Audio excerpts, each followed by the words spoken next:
You are now rocking with the hottest boxing podcast in the land. True Media Boxing Radio with your host, Coach Malachi Williams. True.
For the thousands in attendance and the millions watching around the world,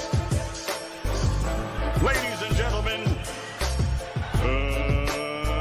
let's get ready to rumble! Yeah. What's up, family? This is our boy, Coach Malachi Williams in the building. We back. True Media Podcast. We back up in this, man. Salute to everybody, man. Peace to the family, man. True Media Podcast. We are here. Let me go ahead and remove that right quick. Bam. Let me see what's up. See what I sound like.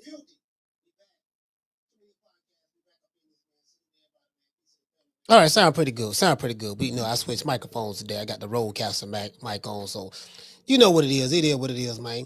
Matter of fact, let me go ahead and see can I redo this live again on Instagram. Instagram did, did pretty good yesterday. So let me see exactly, what's up. See can I get Instagram popping right now.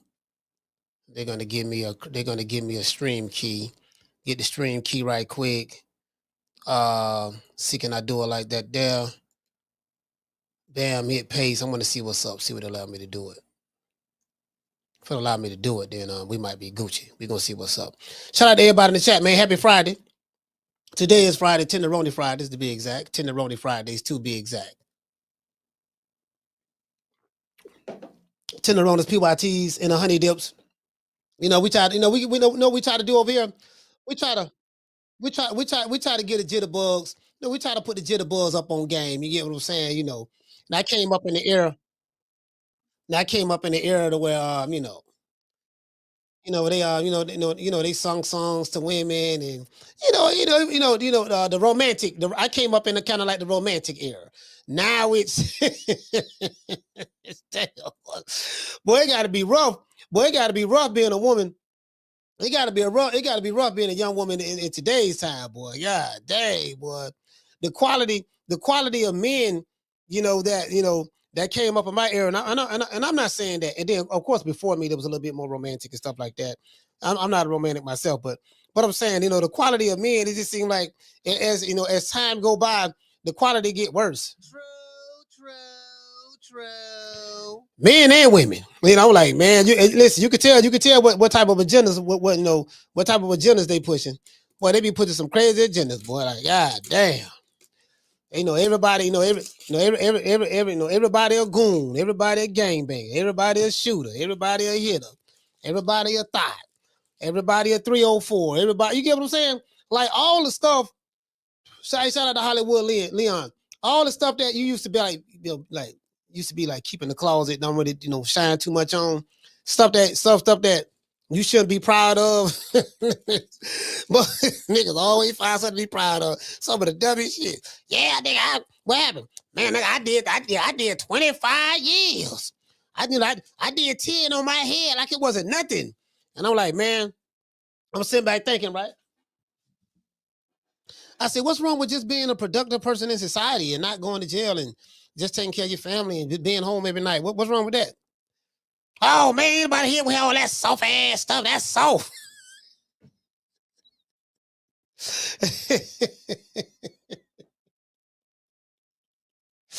All right, man. I tell you what, then, dog.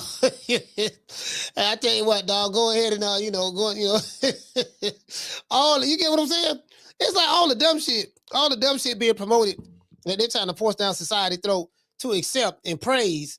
And their feet, they ain't fooling the older people. The older people ain't getting fooled, but it's like the younger, like the chicks that's growing up, like the chicks from 18. I probably even say 16, but anywhere from like 16, I just say 18 about 35, and then some of them even older than that. Because if you look at some of these reality TV shows, I'm like, wow, these old chicks, bitch, you in your 50s. Why you getting BBLs and you trying to, you still trying to, you got the baby hairs right here, man. You 55 years old, you got baby hairs right here. The young girls got the baby hairs right there. I'm like, okay, cool, it is what it is. But I'm like, man, it's like they praising. It's like they praising the strip club culture or whatever. And that shit started with Luke. Luke was the one that corrupted music like that. He the one that did that, and then they fucked us up with the gangster rap. The gangster rap took us out the game too. Between the gangster rap and the Luke, the pop that coochie era, that's what gave birth to what we see going on right now. True. Literally, you know what I'm saying? Like, yeah, dog. When I sit back and reflect on it, I'm like, you know what, man? I'm looking at all that shit right there, and then I look at it today. I say, yeah, that gave birth to this. Oh well, it is what it is. Anyway, let's get into the show, man. How many people we have here? Once we get over 100, we're gonna hit. We got over 100. Let's give everybody a round of applause.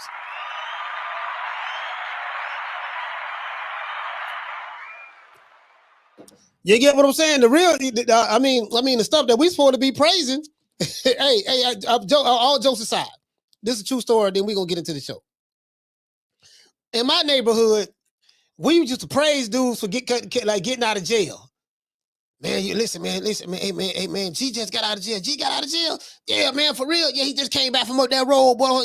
He did 3. He did 3. He did 3. He came out looking all ripped and buff. You know what I mean? But he big too. Hey, what's the name? Big? He swole. You see him? He swole. He just got out. Now I sit back and think about it. Dude, you do know that you could have just signed up got a membership at the gym and got swole at the gym. You didn't have to get locked up to go up the road to get swole. You could have just signed up what they had Bally's back then. They had what's that gym, man? That fuck. I forgot the name of that gym that all the men went to like back in the day. It was like all the wrestlers used to go there and everything. I forgot the name. I think they still might have one on they might still have. I think they still have them in California. I forgot. Yeah, Gold's Gym. That's what it is, Bradley. Yeah, you do know you could have went to Gold's Gym, dog, and got swole, right? You ain't have to. Yeah, man. I was bumping 8 Cadillacs. Nigga, I had 8 Cadillacs on the bar. I was bumping them. I was bumping 8 Cadillacs. I was the strongest thing up the road. You do know that you just could have went to Gold's, and you could have been the strongest thing at Gold's Gym, bumping them same 8 Cadillacs. True. Yeah, man. I'm just saying. I sit there think about that. Just the shit niggas just brag about. The dumb shit. Anyways, let's get it. Hey, shout out to Miss Black Panther. Shout out to the Prince. The Prince, what's going on, fam? Hey, the Prince say, and there's women at the gym, coach. Facts. True. Hey, it's women at the gym. Yeah, dog. All these 100 dips in here, man. You could have just went to the gym and seen all the 100 dips over here, brother. You do know that, right? You ain't got to worry about you can stay all day if you want to. You ain't got to worry about, okay, I got to get my workout in. I ain't got about 45 minutes to an hour. They're going to call the yard. When they call the yard, we got to go back to the dorm and, and they got to do head count. So you ain't got to worry about none of that. Just go to the gym, out on the street. You ain't got to worry about no head count. You can, like, literally, they got something that's 24 hours. If you want to stay there for 24 hours, you can do that. You get what I'm saying? You want to use every machine, you can do that. Shout out to WMS. What's going on, fam? The lovely Miss Connie. Schoolo, what's going on? What's going on, brother? Schoolo was in the building. Andy Payne is here. Mr. Corey Bradley. Boss Des. He said, I blame the 90s babies for not being gatekeepers for Gen Z and carrying on tradition. Boss say, now I see y'all supposed to be carrying the traditions on. See, this the problem. I'm blaming it. Hey, boss, drawing a line in the sand. Somebody has to be to blame. We blaming the 90s babies I'm like, man, hey, look here, man. Again, I don't, listen, I don't know who to blame, but all I know is the agenda is, the agenda is hot. It's obvious. It's obvious what the agenda is. Keep these fools dumb. Focus on the dumb stuff. Let them. Matter of fact, we gonna let them get rich. We gonna allow them to do all the dumb, ignorant stuff they want to do. We gonna promote it. We gonna tell you it's liberation. You can do what you want to do. Be free. This is where the democracy is all. They're gonna tell you all that stuff right there, right? Because they want, as long as you continue to do that, they with it. Go ahead. We gonna pray that matter. Get him all the money he needs. Give him all the money he want. They don't mind giving the fool the money. Oh yeah, this is an influential fool, and all these other fools following him. Yeah, he rich, he got money. It must be working for him. Yeah, they don't mind. They don't mind a fool getting money. They know. When he get through having his run, when him or her get through having their run, they gonna get all that money back, and they gonna be right back to square one. They already know that. Y'all ever ask yourself like, damn man, shit, man, I don't know how. Man, God don't never bless me to get no money like that, boy. Cause this motherfucker right here, talentless than a mug, got all his money. Yeah, that's the one they want to get the money. They don't want nobody smart. You a smart chick with morals and decency and all and standards. No, they no. You got morals, standards, and decency, and you got a conscience. Yeah, we gonna make sure you don't get no money. We're gonna be hard for you to get some goddamn money. Yeah, we gotta keep him out of the way. Cause if he or she get in there with them morals and standards and principles and stuff like that, they gonna wake up these other niggas and then we ain't gonna be able to trick them no more. You get what I'm saying? Anyways, let's get into the show. Now, I saw a good interview yesterday. Boots Ennis is fighting tomorrow. I haven't really heard a lot of buzz on it. I did see some of the press conference. I didn't even see all of it. I just saw some of the press conference yesterday.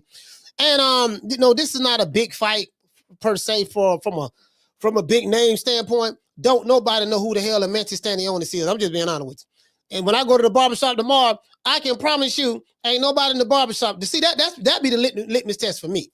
Because I got homeboys who watch boxing. I can guarantee you, ain't none of my partners gonna be talking about, yeah, dog, nigga, Eimantas Stanionis fighting tomorrow. Don't nobody know who this dude is. Nobody. We know who Boots is, but we don't know who Eimantas Stanionis is. Now, again, according to, I think he's with the PBC. I think he's with the PBC, if I'm not mistaken. I always hold reservations anytime there's a PBC fighter getting a whole lot of publicity. When he getting when he getting a whole lot of hype. Because I know that's all it is hype. Anytime I see a fighter from the PBC getting hype, yeah, nigga, that Eimantas Stanionis. Yeah, nigga, that's the praying mantis over there. Boy, you know who that is? That's the ghost. I said because they use all these different what is called adjectives. They use all these different adjectives to describe these hype jobs, and that's what fool people. The adjectives. When you hear the adjective before the name, you be like, boy, you get what I'm saying? And they get everybody hyped up, and I'm like, nah, man, this dude is a product. This dude is a product of hype and good matchmaking. True. That's all it is. He's just a product of hype and good matchmaking. Got a couple of YouTube channels who pro certain promotion of company. They get on there, man, and what it say? Yeri say, salute, coach. My wife had a handsome boyfriend. Elijah is his name. Oh, okay. Okay. What's up? You think about Elias? Hey, why you telling me your wife had a handsome boyfriend? I'm trying to figure out. Yeah, she had a handsome boyfriend. Your wife? Yeah, bro. Yeah, you got me throwed off with that one. Not throwed off. I'm throwed off. I'm trying to figure out where that came from. You are you the boyfriend or? I'm trying to figure it out. Right now, you got me throwed. You said it was a typo? Oh, okay. Well, what you trying to say, fam? Yeah, you need to correct that. What you trying to say? I'm good at deciphering messages in chats, but I'm trying to, you got me throwed off. You got to correct the record on that, fam. You got me throwed off. God damn, your wife got a boyfriend, he handsome? What kind of arrangement y'all got? Anyway, as I said before, so I got through watching the interview yesterday, right? And so can Boots Ennis stop Eimantas Stanionis? Bozy Ennis tells all. Oh, I saw this video. Hey, listen, boy, when I saw Bozy, when I saw Bozy, when I saw the interview with Bozy, I said, yeah, I already know, boy, that nigga, boy, the beating on Senior, he's sitting there rubbing his hand like the bird, man. I know beating on Senior, boy, he rubbing his hand like the bird, man. He like, yeah, I see Bozy over there talking that. You know what I mean? Because Bozy don't really talk much. You know what I mean? But when he talk, he say what's on his mind. So when I saw the interview, I said, yeah, I know that. I know B. Norman don't seen this, but I know he gonna talk about this. I already know for a fact he talking about this here, boy. Boy, I was like, listen, now Bozy ain't say much, but the little bit he said, we can take it, add a little bit of hyperbole to it, hype it up, and Lord have mercy. True. Yeah. True. That's exactly what I plan on doing. Hyping it up. I'm like, yeah. hey, hold on. Hey, hold on. Bozy say, hold on. Bozy say, hold on.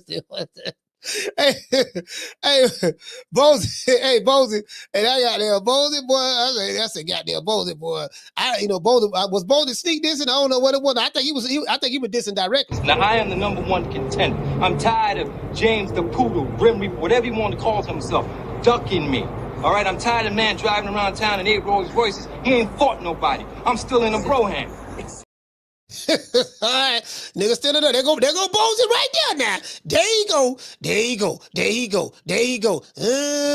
Pass me them things. Let's get them. Pass me them things, goddamn. Pass me them things, boy. We gonna get them today. Anyway, let's get into the show. Now, this is what main man said, right? In the interview with Boxing News. What that was? Was that Boxing News? In a recent interview with Boxing News, Bozy Ennis pulled no punches regarding Jerron Boots Ennis and Brian Norman Jr.'s negotiations.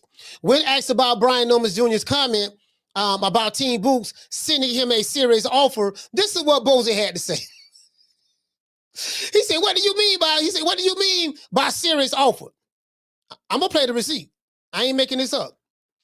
When you fought Giovanni Stanionis or Stanililian or whatever the name is, you made $100,000 plus.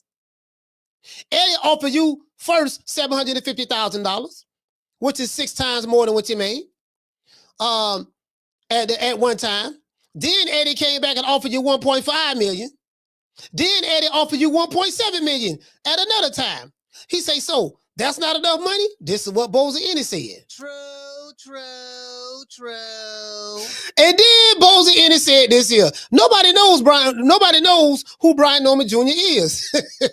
He say some fans know him now because Norman Jr. and his father were living off of Boots' name. Lord have mercy. He said they used Boots' name to build up their profile. And that's how the Normans got recognized. Do anybody agree with that? That's one. Do anybody agree with that? That's all I'm saying. Hey, shout out to Miss Penny. Hey, shout out to Penny Isaac. Do anybody agree with that? Because that's what Bozy said. Now, I don't want nobody thinking, and again, I don't want to throw anybody under the bus. I ain't trying to throw nobody under the bus. I'm going to play it and let y'all hear what he said for himself. That's all I'm saying. That's all I'm playing. Whether you agree or disagree, that's besides the point. I'm telling you what the man said, and I'm gonna play it. Anyways.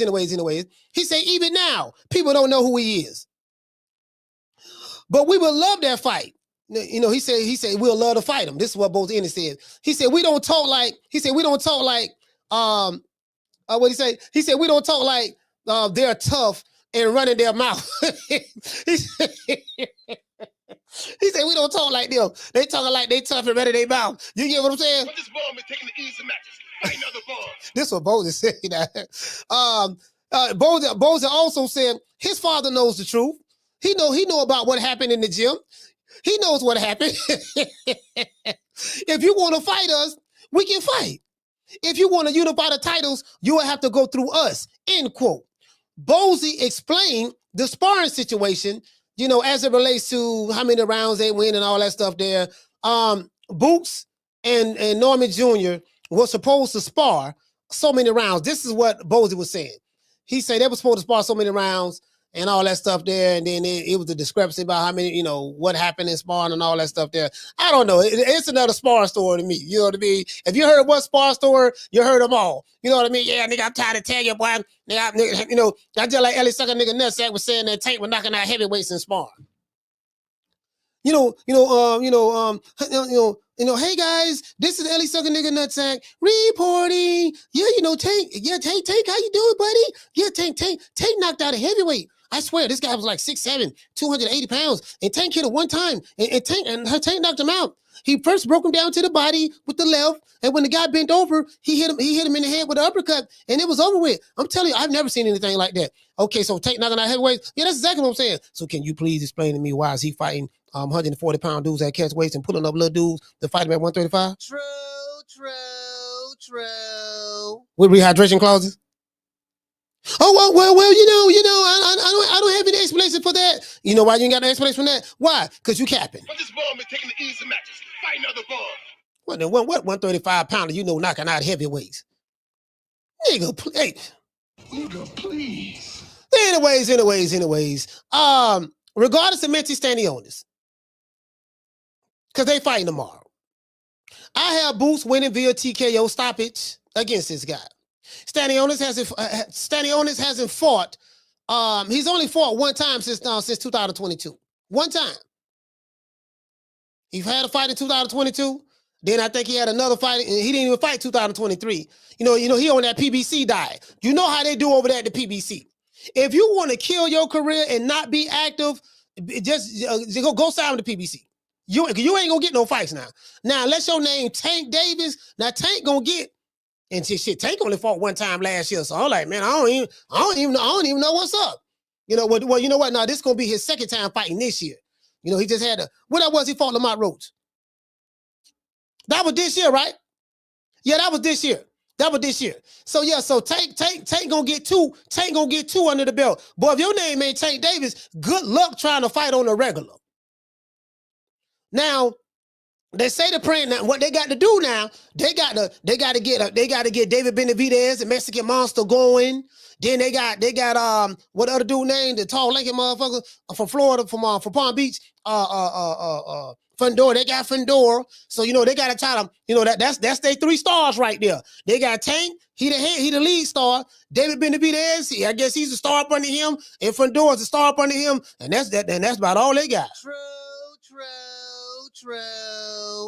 And guess what? Two of the 3 ain't no stars. They got a little notoriety. Well, Benavidez got more now notoriety than Fundora. Don't nobody know who Fundora is. I can tell you that right now.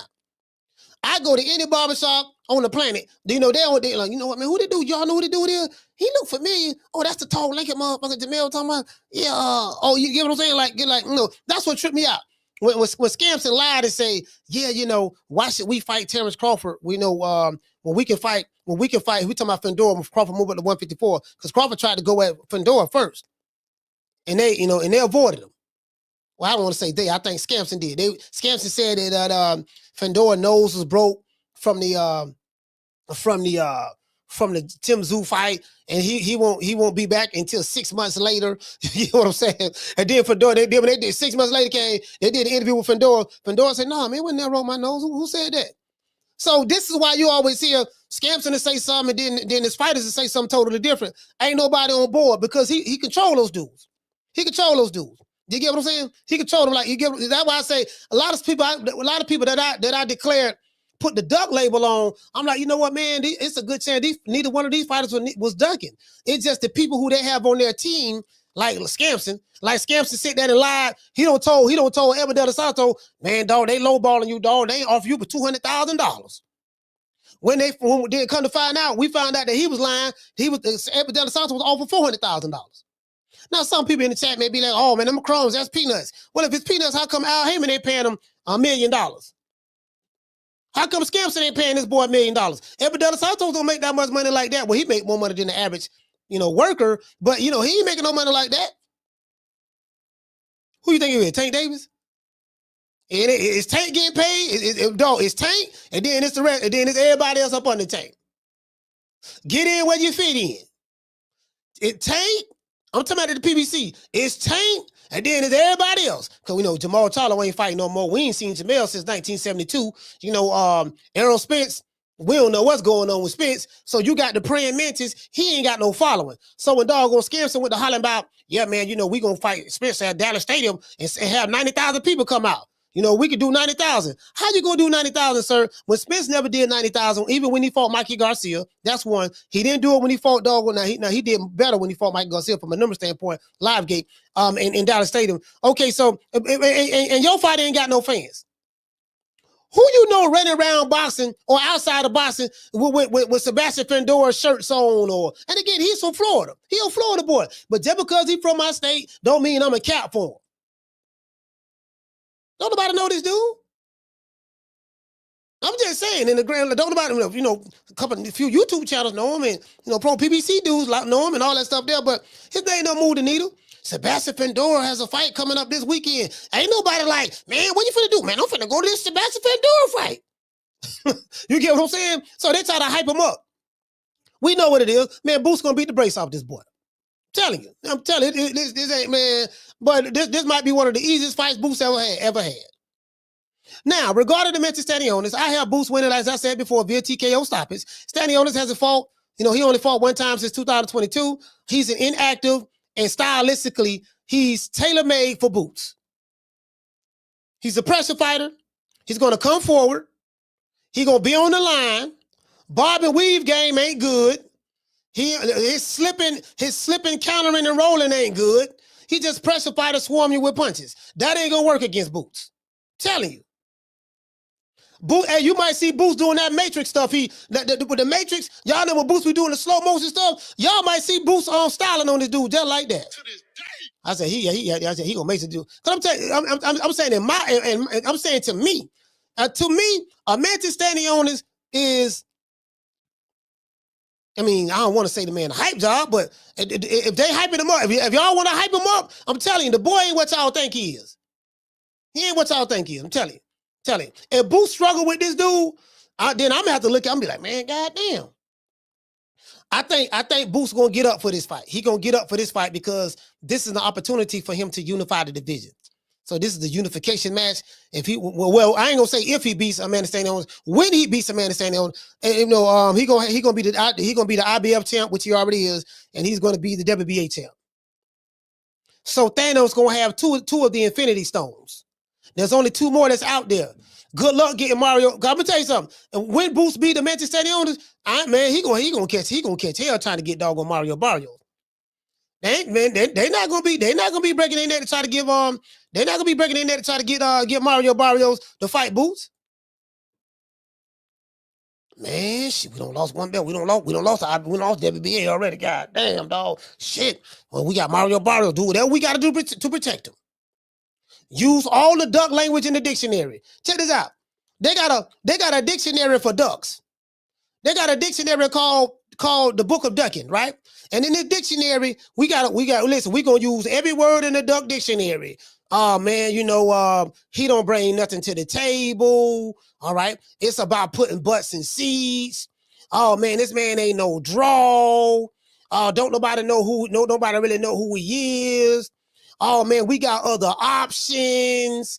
We're in the process of putting together a big money fight right now. We don't need him. You're gonna hear all the duck language. They're gonna pull it out. I'm telling you. True. Anybody in the chat want to bet some money on the Amanda Stanionis? I'm not saying me. We're going to bet some money. Say, yeah, dog. We looking for the upset. We going for the underdog. I'm telling you, bro. Listen. He gonna get the brakes beat off of him. The dude ain't. He gonna be a punching bag. I'm telling y'all. Go back and look at him. His footwork, okay. He's a good fighter, but he's not an elite fighter. Listen, Stanionis has one way to win this fight. He's gonna have to get violent. He got to make this fight an ugly, rough and rugged fight. Fight Boots on the inside. Hope Boots fight him on the inside and don't use his angles. He has one way to win this fight. I have to impose my physical dominance on Boots. Only problem is you're not bigger than Boots. So I don't see you imposing, your physical will on him because you ain't bigger than Boots. He taller than you, and once he rehydrate, he probably gonna be a super middleweight. So you ain't gonna be able to impose your will on him. You gotta jab your way in there. Good luck with that. I see the boy getting counted all night long. True. Yeah. I see the boy. I'm telling him, listen, Stanionis ain't, he ain't, he's another hype job. He's another hype job, PBC hype job. I'm telling you what it is now. This boy tailor-made for Boots. Boots will be the unified IBF WBA champion of the world tomorrow night. As I said before, he's a regular flat-footed pressure fighter who will get eaten alive tomorrow. And I think they're fighting in Vegas. Today's show is sponsored by Foster's Barbershop. Please download the app Bozy. That's BOOKSY.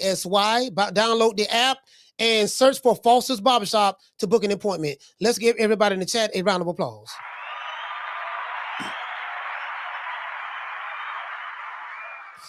Yeah, man. I'm not even gonna sugarcoat it, dog. I'm not even gonna tell y'all what y'all want to hear. I ain't telling y'all none of that. I ain't gonna tell y'all what y'all want to hear. Man, that dude ain't, Shout out to Unbiased Brim. Shout out to Unbiased Brim. Shout out to T-Bona 5. Yeah, I'm not gonna tell you what you want to hear. Yeah, Stanionis getting his ass whooped tomorrow night. He know it. Everybody know it. Everybody know it. Shout out to Mr. Tomato Can. What's going on, brother? Shout out to Nikki. Nikki say Jake Paul says he's fighting Tank after the Tank Roach fight. He said win or lose. Those are Jake Paul's words. Hey, Nikki, the question I have is this. This is the question I have. Oh, what you say, Mr. Tomato Can? You said they're fighting in Atlantic City? Okay, they're fighting in Atlantic City. Well, you know what? It don't matter where they're fighting at. The result gonna be the same. Hey, Mr. Tomato Can, he in the other chat. He said they're fighting in Atlantic City. Well, it don't matter. The result gonna be the same. I'm telling you. Listen, brother, the result gonna be the same. Listen, you're gonna get this ass whipping in Atlantic City. You're gonna get this ass whipping in Philly. You're gonna get this ass whipping in Vegas. It don't matter. It don't matter what we fighting at. It could be a big ring, a medium ring, or a small ring. The result gonna be the same. You getting stopped. I see a man standing on this, and it depends. Now, the reason why I can't really guess which round he gonna get stopped in, because it depends on how tough and durable he is. But if he fight the style that I think he gonna fight, the way he always fight, I'm a pressure Boots. I'm coming in there. I'm letting my hands go. If he fight that style, shit. I say by 7. I say by 7, 8. He might get TKO. He probably gonna get TKO. I don't think he's gonna get knocked out. You know what I mean? I think he's gonna get TKO though. If he fight the way I think he gonna fight, yeah, boy, listen, he ain't making it 12. He ain't gonna make it. If he fight the way I think he gonna fight, if he fight the way he normally fight, oh yeah, he ain't gonna make it 12. He ain't gonna make it 12. AJ Planet, I think it's going 12. Now, unless Boots pillow fisted. Unbiased Brim say, Coach, he tough. He said he gonna set traps and he'll have some early success. Man, look here, man. What I'm telling you, I don't care what he said. Unbiased Brim, I have not seen any of the interviews. I haven't seen the weigh-in or none of that. I don't care what he said. I don't seen this guy have about 3 fights. And I'm telling you, if he fight the way he normally fights, he getting stopped. True. Because you gotta have some type of defense. You gotta have some type of defense when you fighting Boots.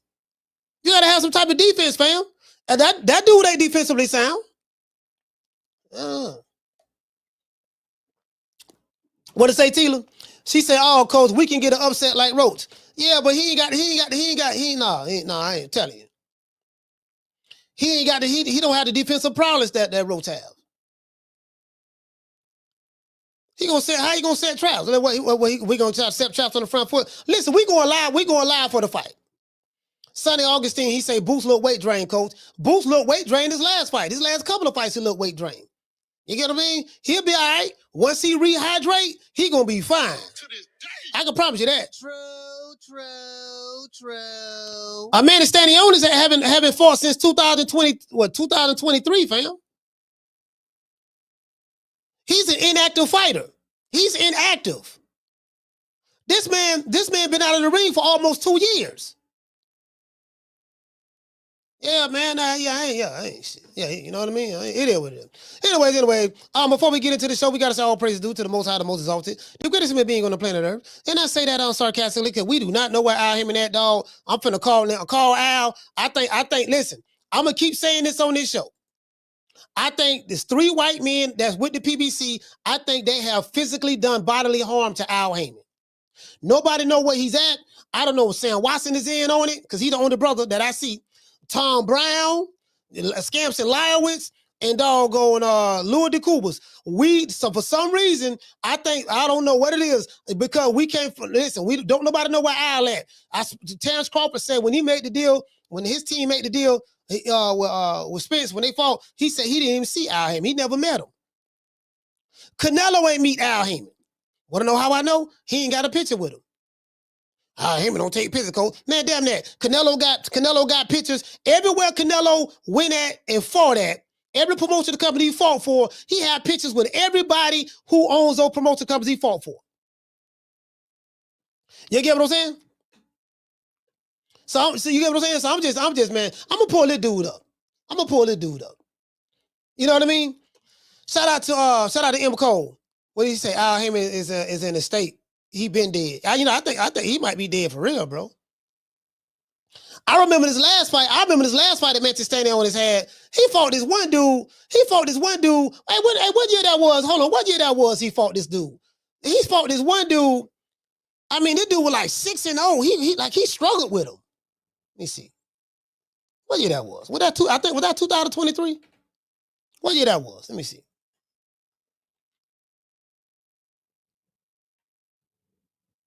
Oh, let me try to pull this up. Yeah, this dude ain't hard to spell, man. Okay, E-I. What year that was? He fought this one cat coming off a layoff. I'm like, man, this dude here, man. I'm like, man, I know Booth's rubbing his hands right now, man. Booth's rubbing his hands right now. Is this it? Stanley, okay. Hold on. Yeah, Booth. I said Booth rubbing his hand right now, this dude, man. Manchester Stanley. When that was he fought? Was that 2023? Oh, my bad. I got the dates wrong. That was 2000. He fought in 2022. He skipped 2023. That's what it was. He skipped 2023, didn't fight. They probably throw him on the shelf. And he fought a dude by the name of Gabriel. He fought Gabriel Maestre. And this dude from Venezuela. No, them Venezuela, I ain't gonna lie, them Venezuelan fighters, they can fight. They be bumping out of Venezuela now. This dude was 6-0. I think he was 6-0. He was 6-0 when the Manchester Stanionis fought him.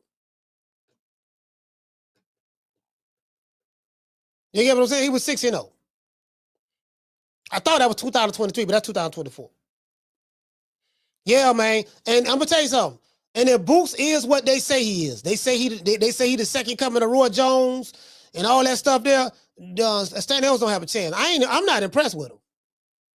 Carlos, what did he say? He said, I think Boots getting knocked out. Carlos, you think he get knocked out? Oh, shit. Hey, bro, let me tell you something. Carlos, boy, if Boots get knocked out tomorrow night, I don't see that, fam. I don't see that, fam. You know, I think y'all wishing on the star right now. I don't see it. I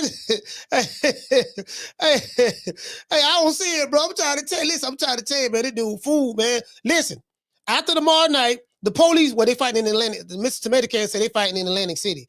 Look here, man. Look here. Jamie saying, Coach, Boots ain't all that, brother. Listen, okay, if Boots ain't all that, what do you think about the Manchester Stanionis? Manchester Stanionis definitely ain't all that. I'm telling you, all right, Jamie, all right. Y'all be like, yeah, cool. Hey, we going live tomorrow night. You know what I mean? Shout out to Al Heyman. Well, you know, I guess I gotta be like everybody else and saying Al Heyman. I can quit my job now, baby. 6 figures, baby. You feel me? I'm about to But a name. Do you have a name? Oh, nah, I ain't got no name, you know. Name them names, man. They know who they is. Name them names, please. The names need to be named. They know who they is. The Mexican Monster. Yeah, they be using all these fancy ass adjectives and shit to describe that. That's what be throwing niggas off. Anyways, anybody and listen, man, if you a hater and you sitting there watching the show, hate watching, don't want to hit the like button, Riley, get him. Look, fuck you, fuck the plane you flew in on, fuck them shoes, fuck the socks with the bell on it, fuck them cheap ass cigars. Fuck your yuck mouth teeth, fuck your hairpiece, fuck your chocolate, fuck Guy Ritchie, fuck Prince William, fuck the Queen. This is America. My president is black and my Lambo is blue, nigga. Now get the fuck out my hotel room. And if I see you in the street, I'm slapping the shit out of you. Yeah. Said some whole yeah. Don't try to tell you, boy. Listen. Okay, Boost is classified as a slick black fighter. That's one slick black fighter. He not losing tomorrow night. I'm telling you. Now, Karen Chugga. He beat Karen Chugga. He did. He struggled a little bit with him. He couldn't get Karen Chugga out of there. You know what I mean? But Karen Chugga, I ain't gonna lie, Karen Chugga was better than I ain't gonna lie, he was better than a lot of motherfuckers thought he was. I was like, that nigga Karen came to wallop. Karen came to wallop, boy. Karen, like, look, that first fight, Karen was on the back foot. That second fight, Karen said, man, fuck this, I'm finna step to this nigga. Karen stepped. Karen came stepping. Now, but don't let the Karen fight fool you, dog. Stanionis ain't got the footwork that Karen have. Do not let that Karen fight. I'm trying to tell you now. Don't let the Karen Chugga fight fool you. You know what I mean? The man ain't got the man. I'm telling you, he ain't got that footwork like that. Hey, what did he say? Unbiased Brims. He said, I know you didn't hurt yourself. Not knocking out Greg. Oh, you talking about Greg Hackett? Yeah. B Norman seemed holler about he was gonna knock Greg out. Nigga, I'm around here talking all this shit. Nigga getting tired. B Norman told me. Hey, what B Norman that? B Norman told me, nah, I wasn't tired. The man hit me behind the head. Man, you were tired. We saw you taking deep breaths and everything. Nigga was tired. You were tired, so you were tired. Ain't that wrong? You know, being tired. Shit, I know I would have been tired. I've been tired like I'm a man. God damn. Nigga, I ain't fought. I ain't had a fight since I've been retired for 14 years. I done came out of retirement. I've been retired, 14 years. I came out of retirement. Hey, I'm tired of the motherfucker. Shit. Yeah, I was a little tired, though. I was winded in the motherfucker. Yeah, I know. We saw it. Anyways, but y'all know what time it is. Shout out to the Tenderonies and PYTs and the Honey Dips. And today is Tenderoni Fridays. So since today is Tenderoni Fridays, y'all already know what time it is. See your eyes shining, she's my snow bunny, please. In the winter lights, too, she's my sweet dove of me. Talk to my nose, this lover's got it so raw. Make you move, stepping out, from out of control. Turn it up, it's me against the light. Snow bunny, Moving on the bar, everything's alright. Got that smooth soul feel. no, that's Dance to the light, take my snow, turn it up. Then party back the night. see your eyes shining, she's my snow bunny, please. In the winter lights, too, she's my sweet dove of me. Talk to my nose, this lover's got it so raw. Make you move, stepping out, from out of control. Turn it up, it's me against the light. Snow bunny, Moving on the bar, everything's alright. Got that smooth soul feel. no, that's Dance to the light, take my snow, turn it up. Then party back the night. see your eyes shining, she's my snow bunny, please. In the winter lights, too, she's my sweet dove of me. Talk to my nose, this lover's got it so raw. Make you move, stepping out, from out of control. Turn it up, it's me against the light. Snow bunny, Moving on the bar, everything's alright. Got that smooth soul feel. no, that's Dance to the light, take my snow, turn it up. Then party back the night. Yeah, man, it is what it is, man. Snow Bunny Love. Number one hit. That's the number one hit in the hood right now, Snow Bunny Love. You know what I mean? The number one in the hood. All the liquor stores, you know, the club parking lots, strip club parking lots. You know, it's bumping right now. Strippers right now. There's a stripper right now in a club in Atlanta. She doing the one leg up, the Tootsie Roll, and the butterfly at the same time to Snow Bunny Love. true. If you don't believe me, just go Google it. Don't everybody believe in Google? Go Google that shit. Yeah, for real though. Anyway, let's listen to this interview by my main man Bozy Ennis. Listen, man. I ain't gonna lie. I heard Bozy was almost 70 years old. Bozy Ennis looked good to be 70.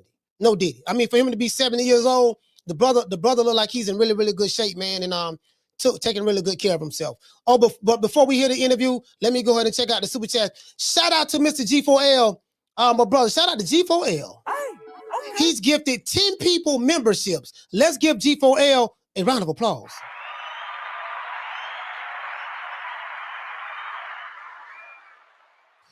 Hey, shout out to Green Eyes P. Dropping that quarter of a dub, that pound. She say, is that a pound or a euro? I forgot. Is that a euro or a pound? Either way it go, I think both of them worth more than $1. So, the American dollar. She said, just give them the money and don't ask no questions. Hey, you ain't lying. Hey, you know what? Hey, hold on. Wait a minute. Look, just give them the money. Just give them the money. Don't ask no questions. That, you know what? That's exactly what he said. You know what I mean? It is what it is. We might have to pull a red in the 5 heartbeats. I need to talk to you right now about my royalties and how you keep your books. My office hours are from 9 to 5. Fuck your office hours. I need to talk to you right now, motherfucker. Yeah, that's how they be doing your favorite fighters. Your favorite fighter, yeah, they be punking them like that behind them office doors. You know, now he'll kill in the ring. I give him that, boy. But when it comes to the negotiating table and at the office with them white folks behind doors, you know, they know how they say, "I'll do it." Hey, look here, man. This to Pete to play. Yeah, what's up, Al? I can't see you. Where you at? Don't worry about where I'm at. Just listen to my voice. I got 100,000. I'm gonna pay you for this fight. 100,000. You know, in this, I deserve more than that. Hey, look here, you gonna get what I tell you. But you paying Tank all this money. Yeah, but you ain't Tank, so this is what it's gonna be. Take this $50,000. Well, you just said it was 100,000. Yeah, I did, but you giving me lip, give me word for word, so I knocked off another 50. Now you keep talking, I'm gonna knock 25 off of that, and then you gonna get paid 25.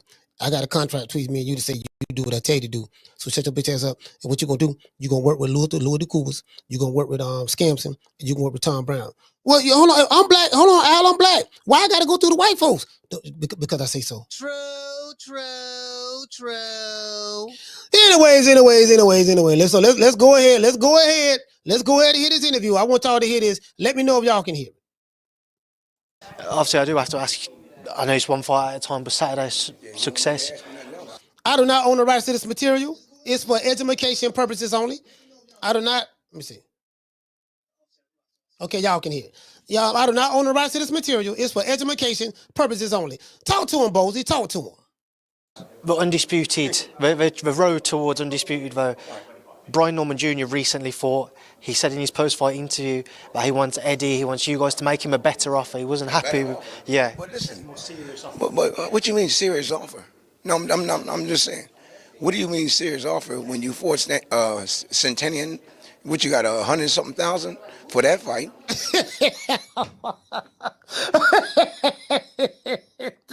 It's the way he said it, bro. It's the way he said it. He said, "What you mean the serious offer? What you mean the serious offer? You know, when you fought Centennial, you got 100-something thousand for that fight."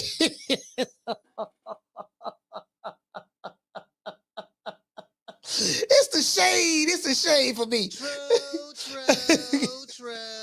Hey, hold on. Let me let it play out. Let's go back. Let's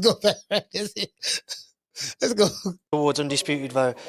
Brian Norman Jr. recently fought. He said in his post-fight interview that he wants Eddie, he wants you guys to make him a better offer. He wasn't happy with, yeah. But listen, what you mean serious offer? No, I'm just saying. What do you mean serious offer when you fought Centennial? What, you got 100-something thousand for that fight?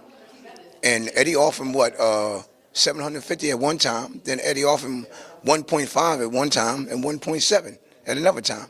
So that's not enough money. You know what I mean?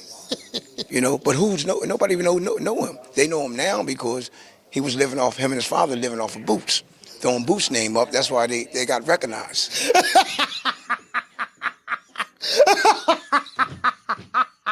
I said, when I heard that, said, boy, I know Brian, I know B Norman Senior on this bumper right now, boy. I said, yeah, B Norman, boy, I know B Norman rubbing his head like the bird, man. Like, what the hell you mean? What the hell you mean? Don't nobody know who my son is. We living off of his name and all that stuff there. And we got paid $100,000 for Centennion. And my son say he want a serious offer this time. He said, that ain't enough money. You made $100,000 your last fight. Why up to that point you made $100,000. So what you talking about? We offer you 1.7. God damn, what more you want? you trying to get blood out of turnip. You get what I'm saying? This what Bozy said, right? Anyway, hold on. I said, yeah, I got that, right? No, boy. Hey, they're gonna be doing right. They're gonna be right there. Hey, B, what's up? You said you text him? Oh, okay. All right, cool. All right, okay. All right, yeah, tell me what that conversation was about. Hey, yeah, hold on, B. Hold on. Let me let the people hear this here. I ain't gonna lie, this shit was funny. All right, this shit was funny. The motherfucker. Hold on, let's see this one more time. One more time. I ain't gonna stop it no more. Brian Norman Jr. recently fought. He said in his post-fight interview that he wants Eddie, he wants you guys to make him a better offer. He wasn't happy with, yeah. But listen, but what you mean serious offer? No, I'm just saying. What do you mean serious offer when you fought Centennion? What you got $100,000 for that fight, and Eddie offered him what $750 at one time. Then Eddie offered him 1.5 at one time and 1.7 at another time. So that's not enough money. You know what I mean? But nobody even know him. They know him now because he was him and his father living off of Boots. Throwing Boots' name up, that's why they got recognized. You know what I mean? That's how they got recognized in the game. Because still a lot of people don't know him. You know what I mean? But, we love to fight him in a heartbeat. See, we don't go around talking, run out of his mouth. They talking like they tough, you know what I mean? And his father knew the truth. His father was in the gym. He knew what happened. You know what I mean? Right, so I did a Zoom interview with Brian before his fight. See these niggas walking around. Yes, we ain't gotta be walking around like we tough. Oh, that's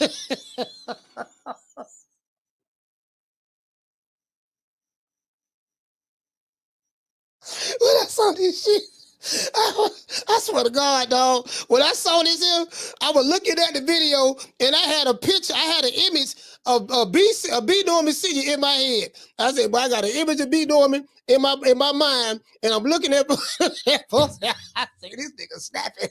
This nigga snapping. I know he's snapping. Hey, man, it is what it is, man. I like this. I like this guy. I like this guy. That's what I'm talking about. That's what I'm trying to tighten up, Bozy. Let's go. And I mentioned to him your comments to me where you said that when they went into sparring, he was originally going to do 4 rounds, and then the team said, no, we'll do 6, we'll do longer. And then they had to struggle through the remainder of those rounds. He denied that was the case. Yeah, what the problem was, though, I asked him how many rounds they want to do, because I want to do 4 with Brian, 4 with this guy, and 4 with the other guy. The father going to say, oh, no, we can do a lot. We can do more than that. I said, okay. After he got finished sparring, he didn't do what we want him to do. He did 4 rounds. He had done 4 rounds, maybe 6, and that was it. We was trying to get, at least 12 rounds out. Do you think he would be the most difficult fight to try and make a unification with then? I don't know, man. No telling what they doing, man. I don't know what they doing. You know what I mean? I can't tell that. I can't tell you that. You know what I mean? That's on them. You know what I mean? If they want to fight, we're going to fight. You know what I mean? You want to unify all the titles, you got to fight us. Away from your son, obviously you've got a fantastic stable of fighters that you're training, Bozy. Stephen Fulton picking up a world title once again. How happy were you to see him kind of put all of those doubters to bed and to show that he still is a world level fighter? He's now a world champion once again. When they talking about Stephen Fulton, yeah, cool boy stuff look good. Yeah, the thing is, when you got a really, really good fighter, like a really, really good boxer, and he can fight on that front foot and that back foot, he can work them angles. A pressure fighter, that's a pressure fighter's nightmare. The pressure fighter, the only way you can win that fight, he got to try to overwhelm him with a volume of punches and land some good shots and break him down to probably stop him. But if he can't do that, he gonna get eaten alive all night long. You know what I mean? And then that fight right there, Cool Boy looked real good. That was a really, really good fight for him. I think that was the first fight he had since the New Wave fight, so he looked real, real good. I can't even front, bro. I was impressed with that, but I was never really impressed with what the dude named me beat. Got the pretty ass sister. Damn, I was just who that was he beat? Who that was Cool Boy just beat?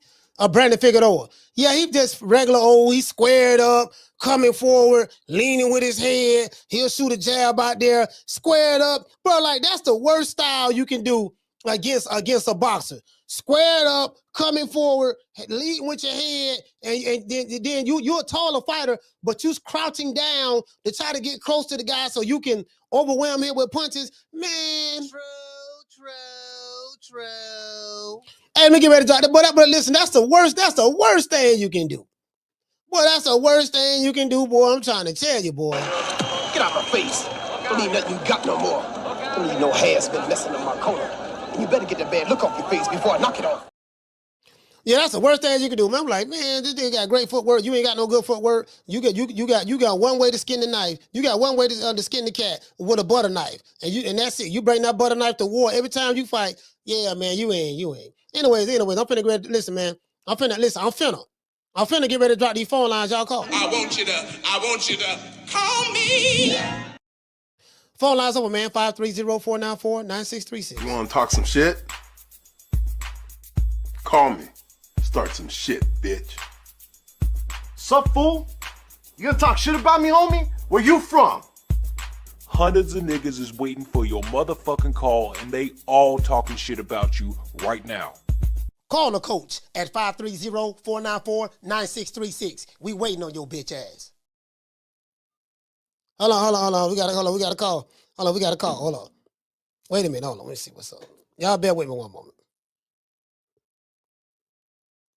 Caller, what's your name? Where you calling from? I had to hit your ass on the back line, but they had to call you on the other line. Hey, goddamn B. Hey, listen, man. B. Hey, man, look here, man. Bro. I'm all for it, player. I'm all for it. I love it. I love every motherfucking bit of it. Every bit of it. I love it. Hey, look here, man. Hey, you the first caller. I want to put you down right in the books. Look, when you saw that interview with Bozy, what went through your mind? I got pissed off because he knows bullshit. He bullshit. I try to be, man, listen. But they tell you how fucked up this shit is. I was the most transparent as you could possibly be. I went on my stories. I told everybody about the offers that was sent. I told, not about the amount, but I told them how long they was taking to come back. Bro, they was taking so long to get back to us. You feel me? Only to find out this shit was bullshit from the start because the fight couldn't have been made after August the 18th or 19th any fucking way because the Karen fight was already ordered. They was just looking for a fucking fall guy. That's it. Bottom line. So, I mean, if you want to look at it that way, then you can say Stanionis duck and Barrios duck because they ducked for a lot more money than we did. You feel what I'm saying? They offered them a lot more money than we did. So if you want to call us a duck, you can call them motherfuckers a duck. We told them simply this. Look, either move the venue, which they did for Stanionis, even though they moved it down the street. But shit, that would have been better than being right there in Philly. So it was like either move the venue or whatever to Vegas, and we'll make it, you know, you feel what I'm saying? We'll take that 1.7 y'all offered or whatever. I told Bozy. I called Bozy before the shit got ugly. We talked on the phone. Yeah, he's full of shit, bro. He's full of shit. But you did say at one point that y'all would be willing to go to Philly and fight Boots. Yeah, I told them now this is gonna take. Listen, you got to think about it. If you go to the decision, we see it all the fucking time. We just saw and what happened to fucking Hamza Shiraz when he got that fucking 50 roll with Carlos Adames, and you feel you see the shit happens all the time when it comes to that home cooking. So it's like, bro, why would I even take the chance? You know what I'm saying? You feel me? Now for the people who were saying, well, you think he gonna knock him out? Well, what I said before the Karen fight, the second Karen fight, which was in the place of our fight, was that, you know what I'm saying, I think I see some shit. I think my son will, and I think he can't. But with Karen fight, what did he kept getting here with? Left hooks. You see what my son fucking up Derek Quaybad with? Left hooks. That's what he do. You know what I'm saying? So, but you know, it was. Go ahead, my bad. Go ahead. No. So, Bozy. Some people feel like Bozy has a point. He's saying, "Look, man, don't nobody know who your son is. Y'all are building your son's name up off of Boots' name. Y'all riding his coattail. What you got to say about that?" All right. First of all, it's different ways to talk about that. We wasn't talking about Boots at all. I told Bozy this. Me and Bozy, before this shit even came out, early August, people kept fucking with me. You go watch any interview. Go look at any interview from my son from May the 18th after he won that fight. Go look at the comments on any interview that was done with my son, me or my son. Go watch any interview before that, before the Bozy shit came, before the Boots shit came out in August. In the comments, you see Boots, you won't fight Boots, you scared of Boots, I see you didn't mention Boots. Well, we had already talked about Bozy. Me and Bozy had already agreed. We gonna goddamn do it for undisputed. And made it. We got to cross paths, we cross paths. We had already agreed on that. Like verbally, between me and him. He fucking know that. That's what I'm saying, bro. I respect him so much for helping us out, but I lost so much respect for him for not keeping it real. And you know he said that shit. He know he talked about it. He know that when they made the initial offer for $750,000, Bozy had no clue. I called him about it. I said, Bozy, they made an offer. He was like, what? They made us an offer for $750,000. I'm just letting you know we're going to take it, but what we're going to do is we're going to tell them to ask for more money, and I'll tell them what's going on. Bozy said, no. We already told you what we're going to do. No, don't worry about it. He said, they can't make us do. You know how Bozy is. He cocky. He said, they can't make us do what we don't want to do. He said, ain't nobody come to me and said nobody. Don't even worry about it. He said, don't even worry about what you hearing. That's what Bozy told me after the first fucking off. You feel what I'm saying? But come to find out. But then that's when Boots did that interview after I talked to Bozy. I talked to Bozy Sunday. Boots did the interview Tuesday. This shit is a fucking known fact. Why YSM know that shit? Because I was cool with him at the time. We was talking. Me, him, and Bozy, we was talking. I'm talking all to the fucking enemies, and I got text messages. You feel what I'm saying? I'm talking all to them. I'm telling them what's going on. I'm telling them what's up. He telling me, nah, don't worry about it. You're talking that when Boots did the interview, that's when the shit got messy. It was how, like you just talking about how he said it. It was how he said it. Like, nah, nigga, you trying the wrong niggas, nigga.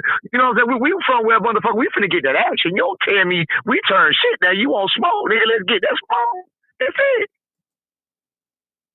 But you got fans saying, man, look, man, they offer you $1.7 million, the most ever been paid. Bozy made an emphasis saying that when you fought Centillion, you only made $100 and some $1,000. So they paid you, you know, they paid you more than 90%, or damn near 90% of what you made last time. Hold on. And he piggybacked off because the question was asked by the reporter, because I think your son did a video. I haven't seen it yet, an interview, and he said, now tell Bozy, tell Boots and Eddie and them to send me a serious offer. So Bozy like, look, when we sent you 1.7, that's 10 times more than what you made in the Centillion fight. So how much more money you want? It don't get no more serious than that. So what said you about that? So for one thing, I didn't say nothing about a serious offer. No, not you. No, I think not you. I think your son. No, that's what they said. No, he didn't say that. That's bullshit. No, I said that. Nobody said nothing about him or nothing. It was simple as this. Nobody walked away but them. They walked away because the job was done. The seed was planted into the world, even if it was all bullshit. It was never going to happen. They never wanted the fight to happen. They never wanted the fucking fight to happen. This shit was already done. All we did was your phone breaking up. Hold on. Okay. Yeah, still. No, yeah, it sounds kind of robotic.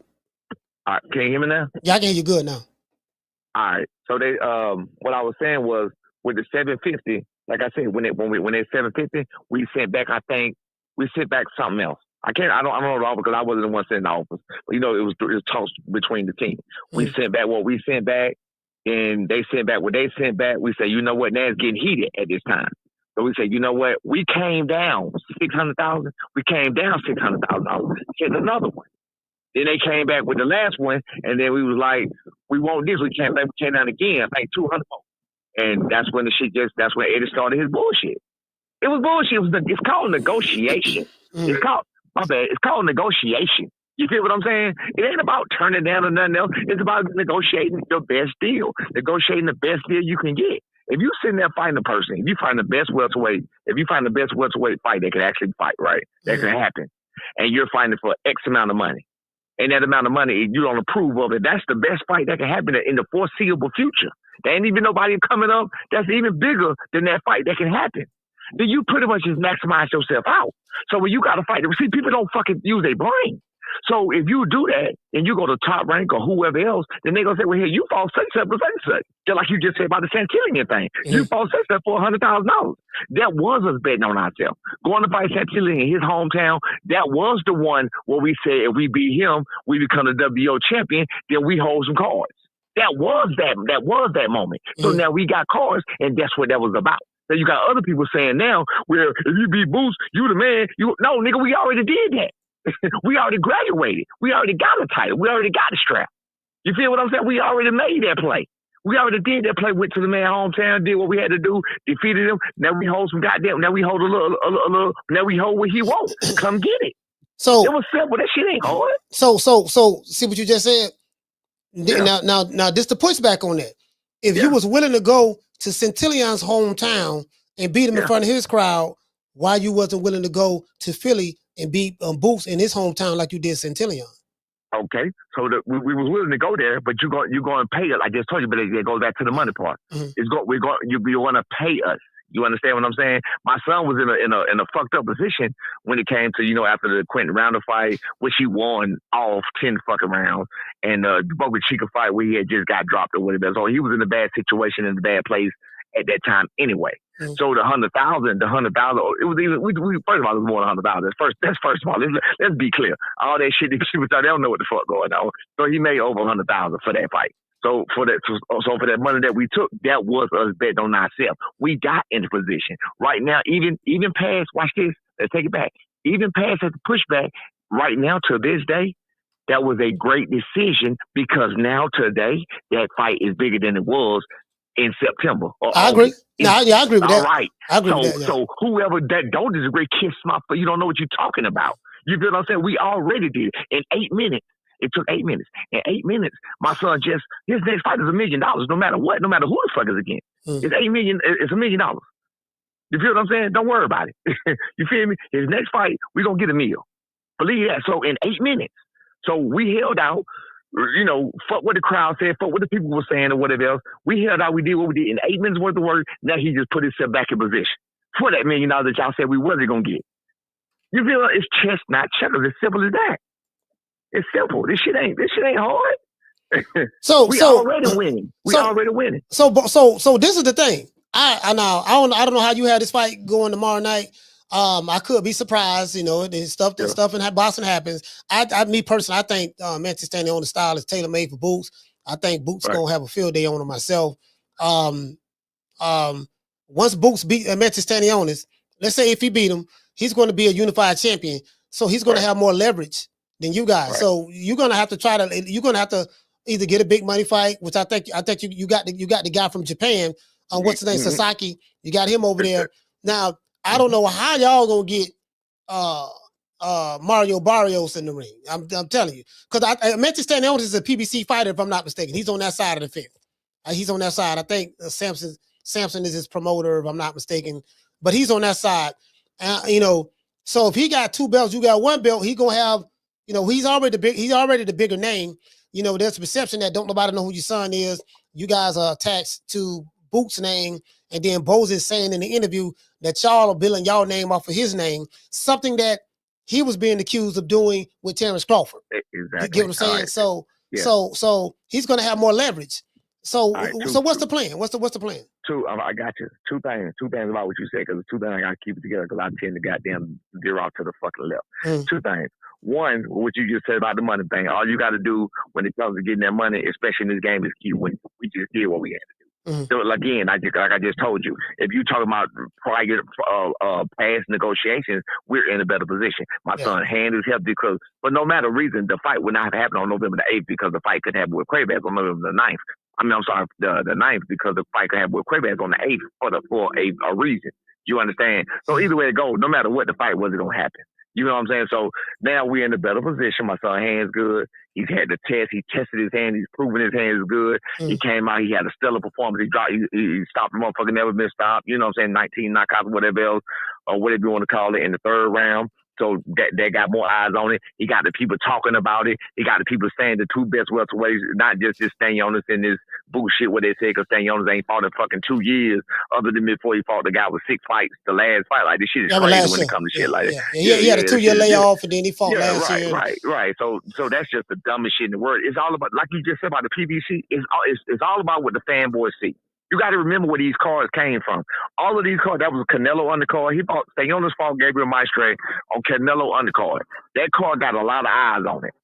That card had a lot of eyes on it. You got Boots. He fighting on, I think, Gervonta Davis undercard. That card had a lot of eyes on it. You know what I'm saying? So when you were dealing with the PPC over there in that situation and the urban community and everything else, who the people who we looking at in these chats and this shit right here, they looking at the same shit. You get what I'm saying? But when you talk from a worldly view, just like I had niggas telling me that with no more money than Boots out there, when you know for a fact Jen Sasaki is that. They got a whole fucking country behind it. Yeah. They'll pay to come get that money over there. Come get that belt over there. You feel what I'm saying? So either way, I knew I was gonna do that shit. I knew I was gonna be out to the left because I had 2 things to say. So the one you said, what's the plan? Is keep winning, like I just told you. We here. We already told them the fight is already bigger than it was the last time. So, and you said about the leverage. There you go. The second one, you said about you're gonna have more leverage. Nah, it's not about the leverage. He made the fight bigger. The fight is bigger, period, because of what it's for. So now he has a chance to get a 4th belt.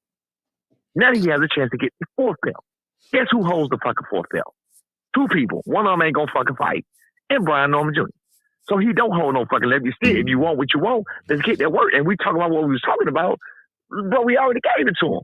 Okay, if y'all make him bigger here in New Jersey and he beats Stanionis and he get more eyes on him, then we could probably make it in Vegas like we said. And we ain't got to worry about all this goddamn bullshit. It's simple. It's not hard. The shit is not hard to do. What I gotta ask you this again. I asked you this before, but I definitely want to ask you now. How is Top Rank situation? How do you foresee Top Rank situation? What they're going through with the lawsuit and all this stuff there, the scandal that company's going through. Then of course they're gonna lose their. I ain't even hear about the scandal. What happened? Oh yeah, there's some crazy shit going on. Yeah, it's out there. I think somebody who they used to work with is suing them for. It's not Bob, but they're suing what's the dude, Bob's son-in-law who run the Top Rank? Todd the Buff. Todd the Buff, yes. I think it's something involving him. I gotta pull the video up. I don't want to misquote it and say the wrong thing. I can't speak on that because you the first person telling me about it. I don't know nothing about it. Yeah, I don't know nothing about that. So all right, so once their network deal is up with ESPN, how was that going to affect you guys? Because in essence, ESPN was giving Top Rank a budget every year. So now if they don't have a budget from a network, how was that going to affect the fighters going forward from a pay standpoint and putting big fights together? Okay. First of all, I'm not in a position to control any of that, but I'm gonna say what I think. I'm gonna say what I think with my business mind and my knowledge of what I do know. I'm gonna think that if you're a fighter, you're an independent entity. You're a fighter and you're assigned to this particular promotion. This particular promotion has they assigned you promises. You're going to have X amount of fights. Mm-hmm. They're going to be for a minimum of this amount of money. So no matter what, either the contract's got to be fulfilled with the fighters, or you got to let the fighters go because you breached the contract. That's just from my business mind that I do know. I ain't heard this from nobody. I ain't talked to nobody. It's just common sense. So if you sign a contract, you have X amount of fights promised to you for, all I understand that. Yeah, I understand that. Yeah, they got to, regardless of what, they got to fulfill their end of the bargain. I got you. So yeah, I don't give a fuck what y'all got going on. Y'all promise us this. Okay, cool. Now, when that's done, that point on, then you still got other fights. Boxing is still going to continue. So you still got other fights. So if we got to, we can go. We might be in a better situation. Yeah, I don't want to say nothing like that, but we might be in a better situation. I just leave it like that. I ain't gonna say the rest of what I was about to say, but we might end up in a better situation. No matter what, all you gotta do is just keep winning. Yeah, keep winning. And just keep winning. And listen, and if you beat Jen Sasaki, then it's like, okay, now you have okay, this is what we made on this fight. Since y'all like to bring up money, this is what we made on this fight. So now you got to negotiate from the premise of what we just got paid now. Checkers. They not hearing that. And that's what I was trying to say. That's how me and Greg Hackett got the fight. I was trying to explain simple fucking math to the nigga, but the nigga couldn't understand because he's too fucking broke. And I'm not looking down on a nigga. I'm just saying that's what the fuck it is. Like, bro, listen, if I'm not struggling, if I'm not worrying, my son didn't come up worrying or struggling, or he's not down. He never have. He never missed one fucking meal. He ain't missing shit. You feel what I'm saying? That's different from a nigga who came up from where I came up from, where I got myself too, because I didn't come on that way anyway. But that, okay, I've been broke. I'm talking about rock bottom, where you say, nigga, $1 million? Oh, hell yeah. You feel me? When you thinking from that mind and the mind of, I'm cool, I'm straight. You feel what I'm saying? I'm going to get it. And you see the path to it. Like, bro, what the fuck are we talking about? It's not a situation where there's no path to that $1 million or $2 million or $3 million. There's a path. We see the path. We're looking at the path. So either you want to jump over here and get this money quick, or you want to stay on this path or whatever else and do it your way. And we chose to stay on our path and do it our way because they don't want to pay and they want to goddamn act like they calling the shots and shit. Bitch, you ain't calling shit. So it's really an ego thing and a money thing at the same time. Who the fuck you think you are? You don't tell us what to do. Do you? So is it your son's desire to become undisputed at welterweight? He is gonna become undisputed. He ain't going nowhere. He my son walk around 157 on a regular day, 160, 162 max, maybe right now. But 157 usually, every time I ask him, he usually be like 157. That's the number he always say. So he walk around like you might always say 10 pounds overweight. Over his fight weight all the time. That's on a regular day. His job and his daily, he don't party, he don't hang out, he ain't going to hang with his homeboys, he ain't doing none of that shit. His job is literally to work out. And that's it. Like you go on your podcast at 3:00 every day, and you do whatever you do during the day. This is part of his job. This is what he do. This is what he grew up doing, and this is all he knows. So he ain't going nowhere. He's straight. I want you to hear this. From what I'm seeing here, say Bozy Ennis hits back at your son Brian Norman Jr. when he was talking about send a serious offer. This is what the reporter said. Obviously, I do have to ask. I know it's one fight at a time, but Saturday's success. But undisputed, the road towards undisputed, though, Brian Norman Jr. recently fought. He said in his post-fight interview that he wants Eddie, he wants you guys to make him a better offer. He wasn't happy with, But listen, but what you mean serious offer? No, I'm just saying. So did your son say that? Because I didn't see that interview. No, he didn't say that. No. So that's what I'm saying. The reporter made it up. Where you got that from? He didn't say that. Go look at the interview. Go look at the interview after the fight. My son didn't say that. He didn't say make him a serious offer. He probably said, come back. I don't know, but he didn't say make him a serious offer, no shit like that. But bottom line is, if he's telling you what he's worth, and he's showing you what he's worth, and you don't think we worth, all right, well, motherfucker, we gonna show you we worth it. That's it. So, man, it's not hard. It's not hard. Let me ask you this. You said your son, did you say something like he's not giving him what he's worth or something of that sort? Is that what you're saying? No. I said if he feel like that's what he worth. I said if he feels like if he feel like that's what he worth or whatever else, he gonna show you that's what he worth. He gonna show you. We in the show me game. Okay. We in the show me game. These boys are. These boys are getting in the ring. These boys are on TV. These boys are putting their lives on the line. They putting their reputation on. They putting all this shit on the line. You feel what I'm saying? So, hey, look, and if it's true that they're not worth it, if it's true that he's not known enough, that means your boy is not known enough, because that means, okay, so Stanionis was known enough for you to pay him that kind of money when he really not.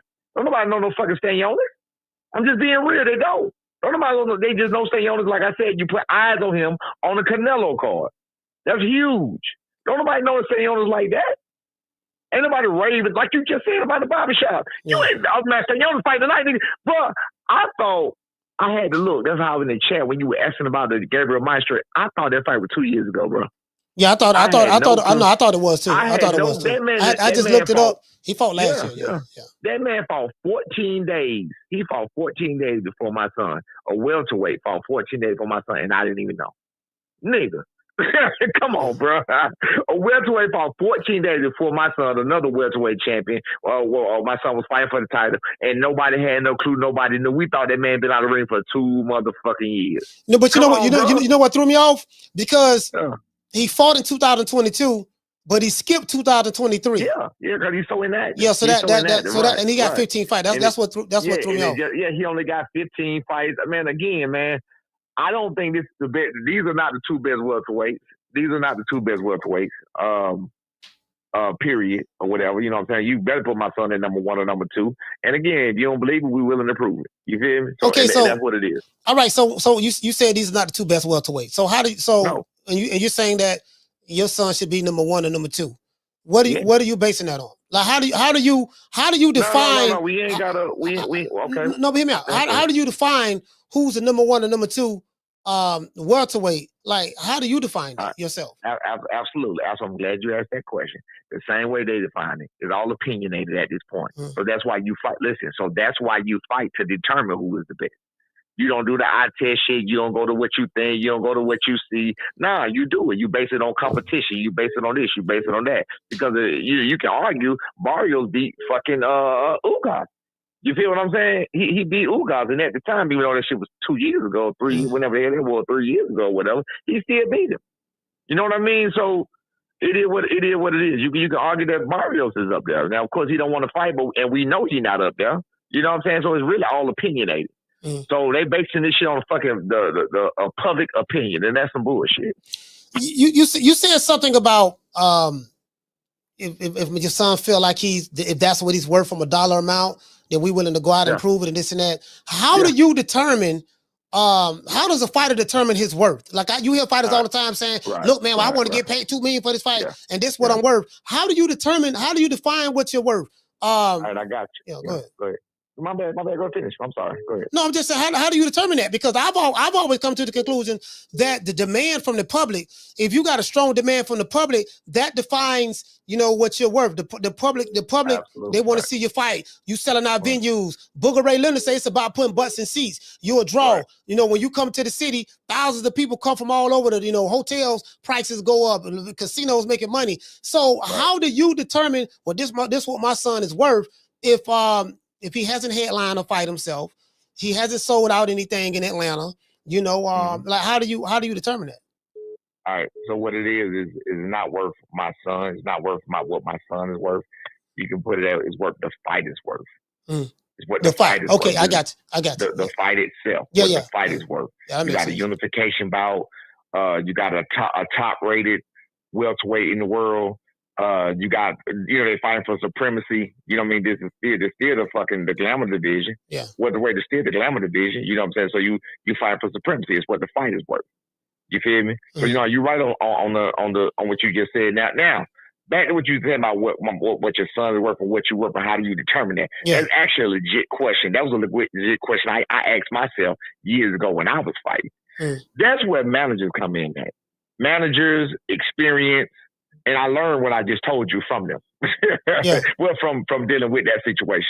I was like, damn, how the fuck you know? You know what I'm saying? Like even negotiating deals, just like with anything, you negotiating a deal with, if you do something with Netflix or the Zone, you feel on your channel, you feel what I'm saying? You like, damn, how do I fucking figure out what am I worth? Because you don't know.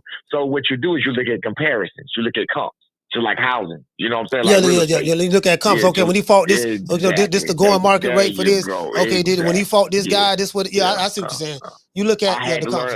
And so that was a great question. That's a learning experience for everybody on anything you want to know. You want to know what you're worth or what the job worth or whatever you're doing is worth. You look at the comps. You look at what the going rate is. You feel what I'm saying? And that's how it is. That's how I found out my damn self. I'm like, damn, I don't even know what the fuck to say. You feel me? Because you don't. Yeah, go ahead. I'm wondering. When this fight is made, I'm wondering how will Eddie Hearn and Bob Arum come to that conclusion of what this fight is worth. So you made a valid point. You can have a fighter that he may determine, hey man, well this is how much I'm worth from a dollar amount standpoint. Right. But however, how much is the fight worth? Right. Which we saw that with Crawford and Spence. Right. It was more so how much is this fight worth more so than anything. Right. You say how do they come? I'm just saying, Eddie Hearn and Bob Arum, they're gonna have to come to that conclusion and see what this fight is worth and what they're gonna have to. So how would it go down? Would Bob be responsible for paying your son and then Eddie responsible for paying Boots? Or how would that work? Like how does that? What I'm hoping, and what I was trying to do, and we can because we looking to get in June, period. So just so people know this now, we looking to get in. Now this don't mean Boots ain't next. Boots is definitely next. Oh, no, I'm sorry, not even Boots. My bad. The winner. Winner. But you probably go. Yeah, go ahead. Oh, my bad. I gotta call you right back. I'll do the interview. Okay. I'm at the house. I'm at the house. Come on. All right. Anyway, whoever the winner is definitely next, but understand this. The winner is next, but that's on their time. That's on their time. My son took minimum damage, took no damage, and not fucking minimum. He took no damage. He's ready to fight right now. We trying to fight in June. We trying to get it in June. And whenever the winner is ready, back up, because these boys, they having mixtures of fighting in fucking, 5-6 months between. You know what I mean? So whenever they're ready to fight again, if we can negotiate the time, we're willing to do that. You feel me? So that's what we're saying on that. So no excuses, no nothing. Whoever the fucking winner is, we want to be next. We go do what we do and handle our business wherever we got to handle our business at. Just because we ain't they ain't on our time on that, we gonna be on their time on the next time they fight. Now, back to the original question. I'm sorry, I got to hold on. To the original question you said about the Bob shit. Between this one, what we just did, and the next fight, we should be showing out like I just said, keep winning. Keep making dominant performance, which we plan to do. Then you showing your worth. You up in your stock. Today is not you don't know what tomorrow's gonna bring. You feel me? So what I would like to be doing, and I've already brought it up and I've already said it, and some stuff been said back to me, but I can't say for sure because of course I ain't the business part. I'm just a trainer. Right. Is Top Rank got to be involved. That way we ain't got to pay no cross street price. We ain't got to be no nothing. So I'm looking at co-promotion. You feel me? Yeah. But I can't say who's gonna do what. That's not my decision. Man, I think Eddie Hearn. I don't think Eddie Hearn. Eddie Hearn is known for doing cross promotional fights with other fighters. Hell, a lot of his fighters get beat by him doing it. With the Frank Warren and stuff. So I don't think he would have an issue with it. We did see the interview with Bob Arum said that he's going to be working with PBC a lot more in order to put fights together. They asked him, have you seen Al Heyman? He said he ain't seen him in a long time. He's dealing with, Al Heyman, the middlemen, the Goobas and stuff like that. I'm like, man, I don't even know this off the subject. I don't even know if Al alive, dog. Yeah, I'm just saying, man. I'm worried, man. I gotta check on Al, man. I don't trust. Your hands ain't worried about no goddamn Al. No, man. We worry about my brother, man. Worry about my brother, man. You listen. You don't think it's strange? 3 white men, everything going through these 3 white guys. What a brother man who owned the PBC? Where he at? How we know they ain't off them or something? And he at the bottom of the lake somewhere. How we know? Let's hope he in the goddamn. Let's hope he in at the bottom of the lake. You know what I'm saying? Yeah, I'm calling the police. I'm doing the wellness shit right now. Wellness shit, right? My uncle, hey, they be like, where you live at? All I know is he live in Cleveland. Live in Cleveland, man. All I know is he live in Ohio. Okay? Man, live in Cleveland, man. I'm trying to tell you, man. Hey, so listen. So you know what? In all reality, that fight will be bigger later on. I think at this point, Brian Norman Jr. and Jerron Boots Ennis is connected. I think they're on a collision course because Bozy is reiterating, look, they want to become undisputed in the welterweight division. Once Boots get that second belt, his eyes is on the other 2 belts.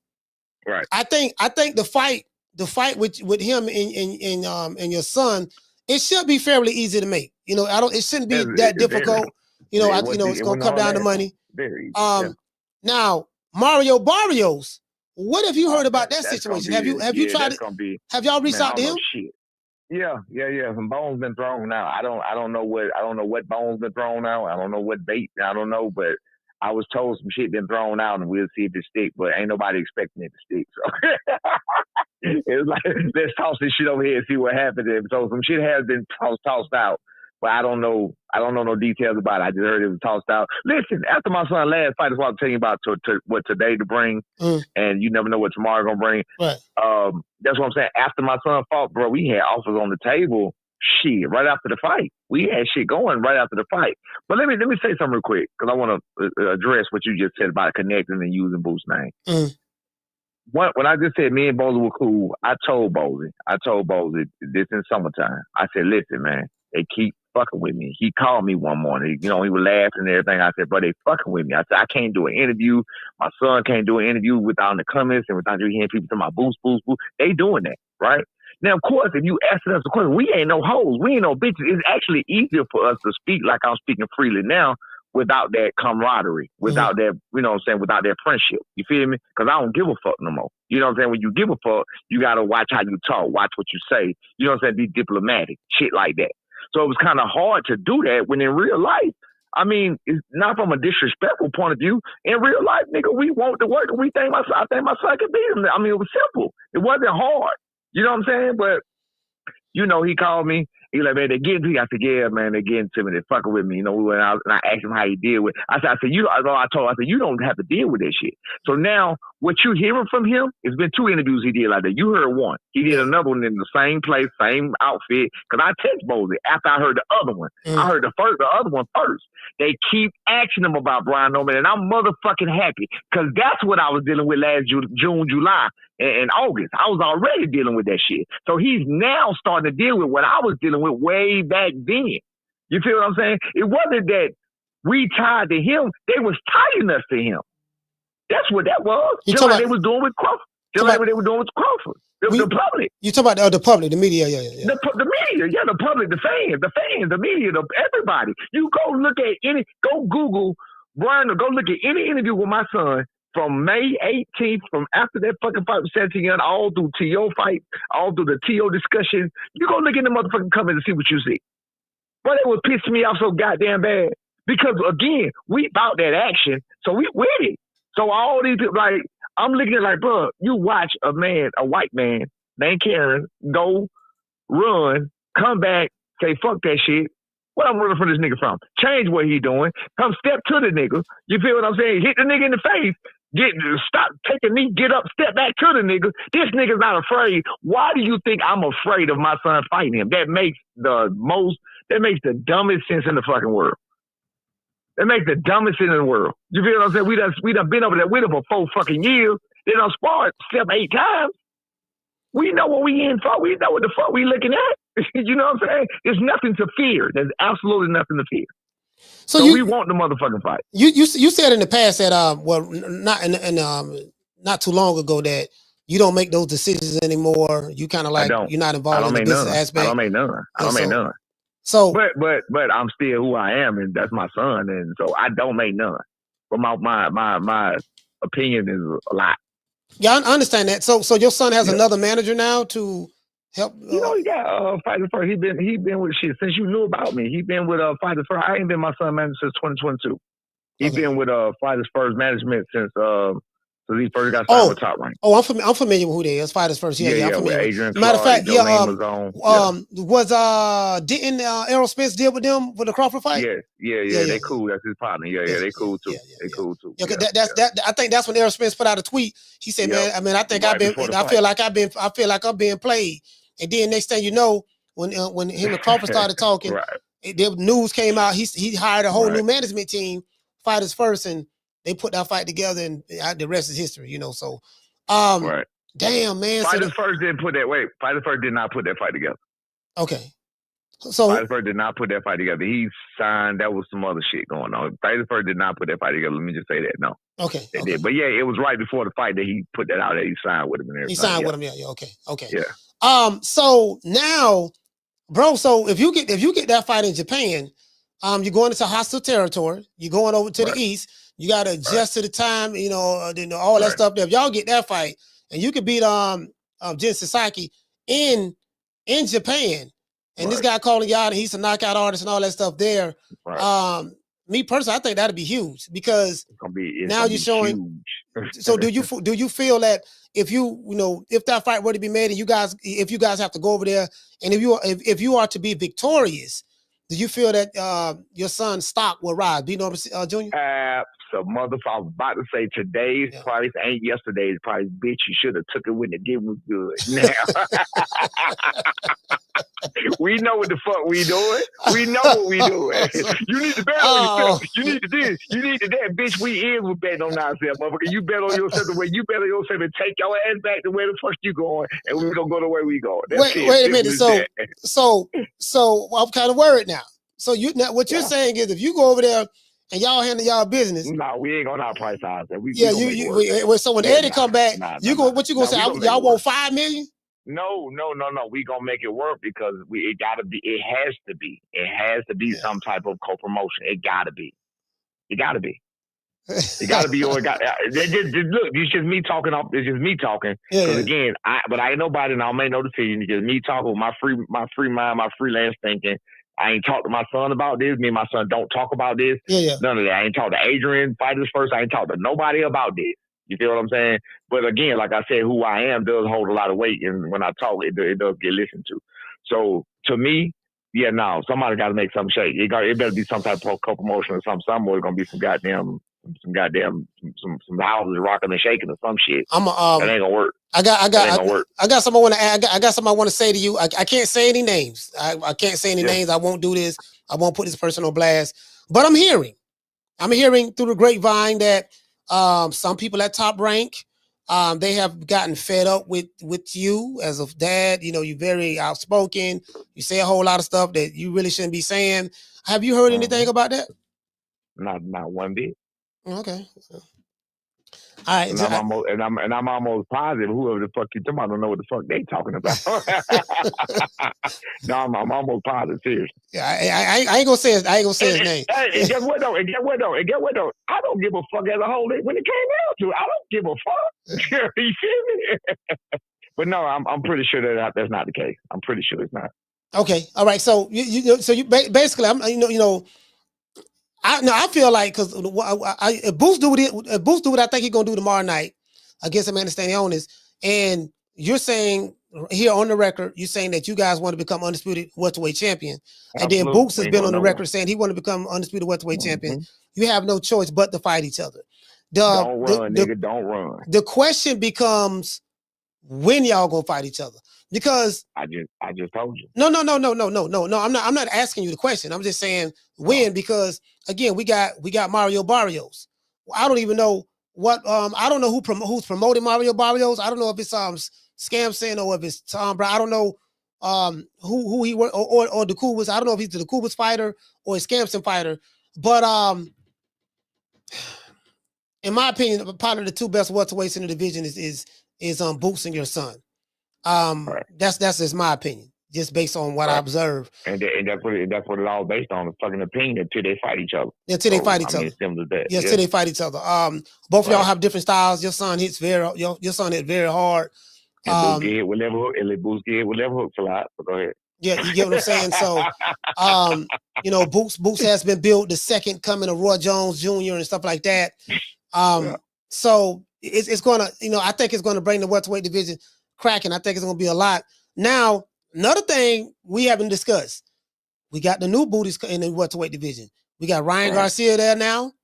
Oh, he hasn't officially had a fight there yet, but once he officially has a fight, and they announced that Ryan Garcia, Devin Haney, and Teofimo Lopez, I mean, what if one of those guys end up getting a Mario Barrios fight, snatching one of those belts or whatever? I don't see any one of those guys want to fight you at Boots. I think they're going to go at the low-hanging fruit. And I like what Boots is doing. If he can beat Stanionis tomorrow, which I think he will, he's gonna have two of the Infinity Stones. You have one of the Infinity Stones, and Mario Barrios has the other. So if any of those new fighters that's moved up, whether it's Devin Haney, Ryan Garcia, or Teofimo Lopez, have a desire to try to go after Mario Barrios, there's a good chance. I'm not saying they will, but there's a good chance they may end up fighting him.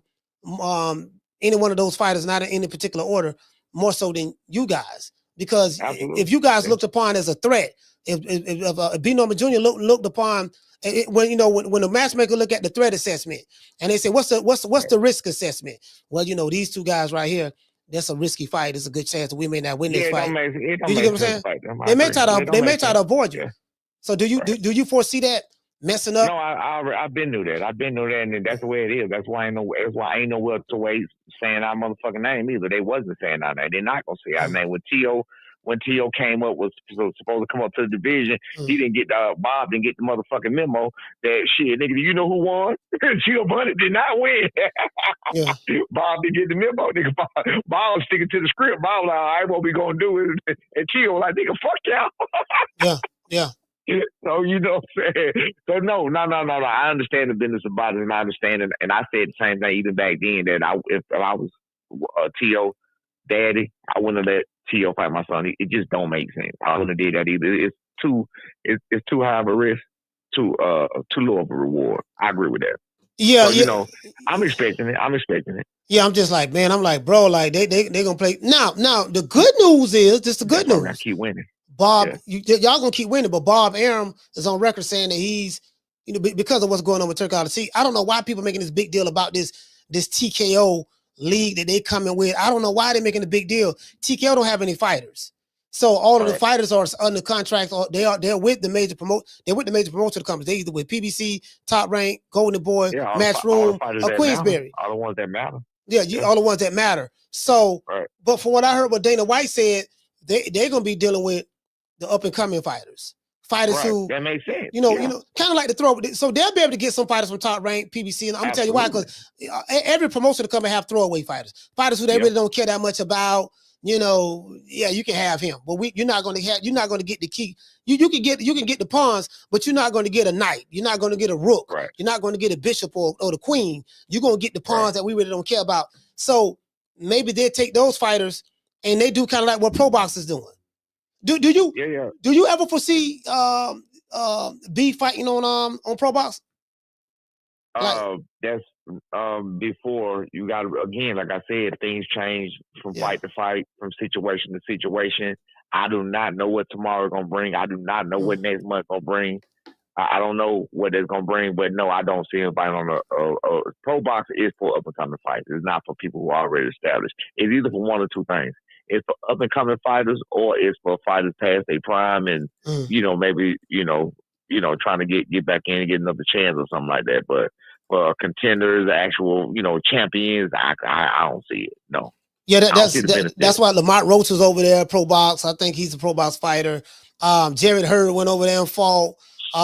We getting what's my main man name who got beat up by Stanionis? Not Stanionis. Got beat up by Sebastian Fendor. He a Florida boy.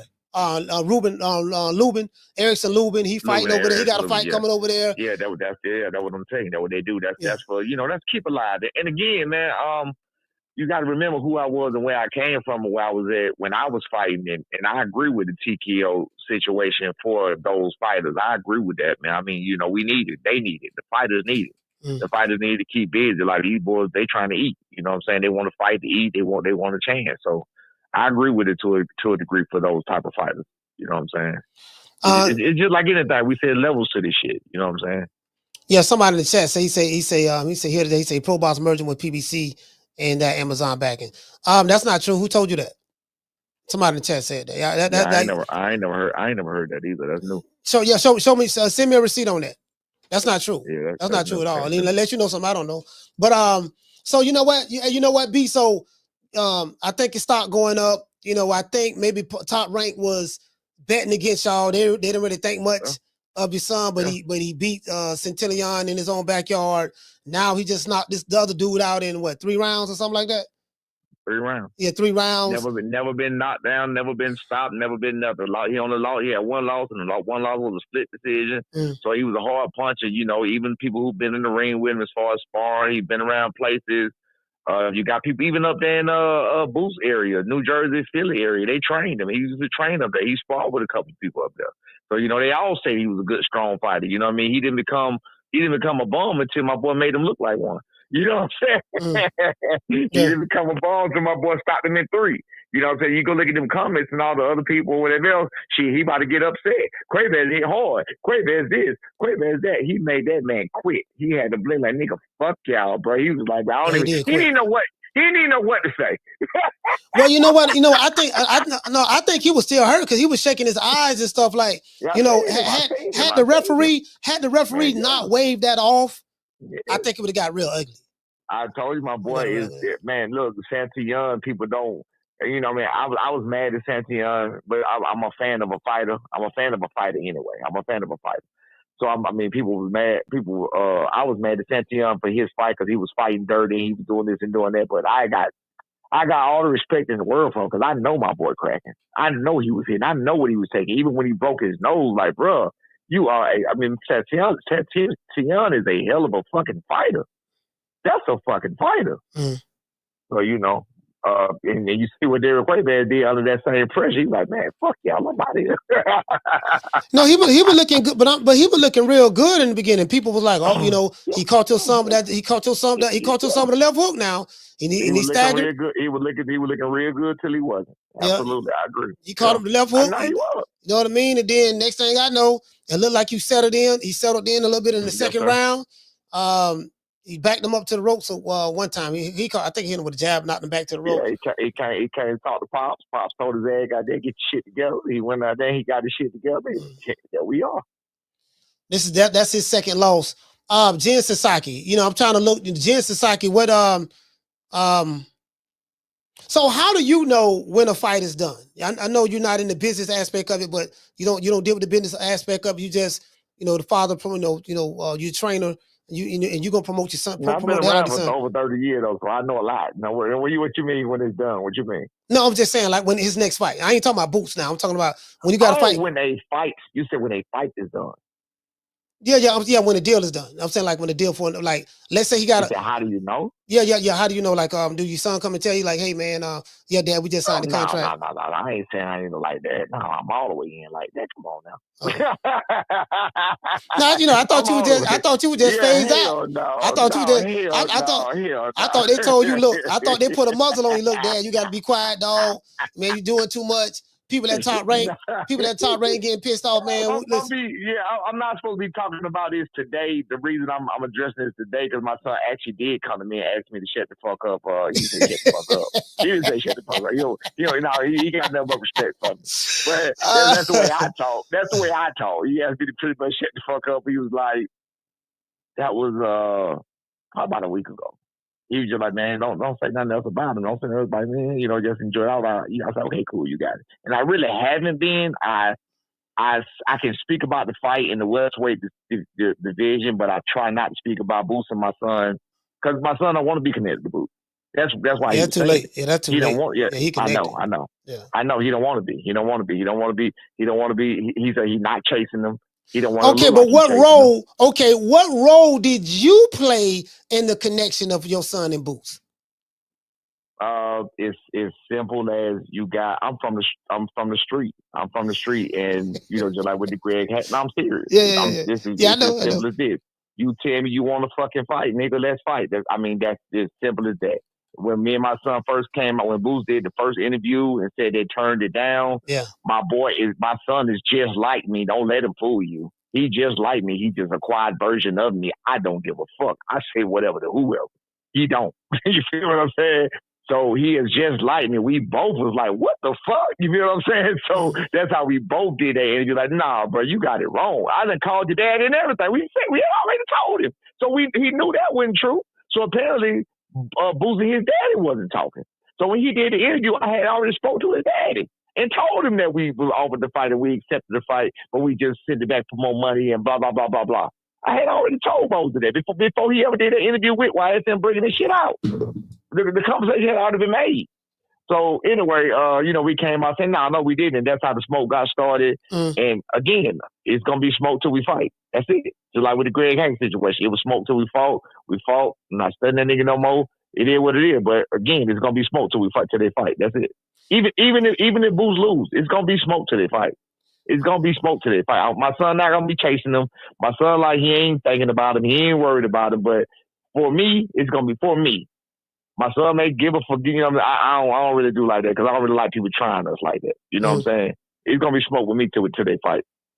I mean, I think it's gonna. I'm not. Last year I was kind of like skeptical, but now I see the way things are unfolding, and I'm like, you know what?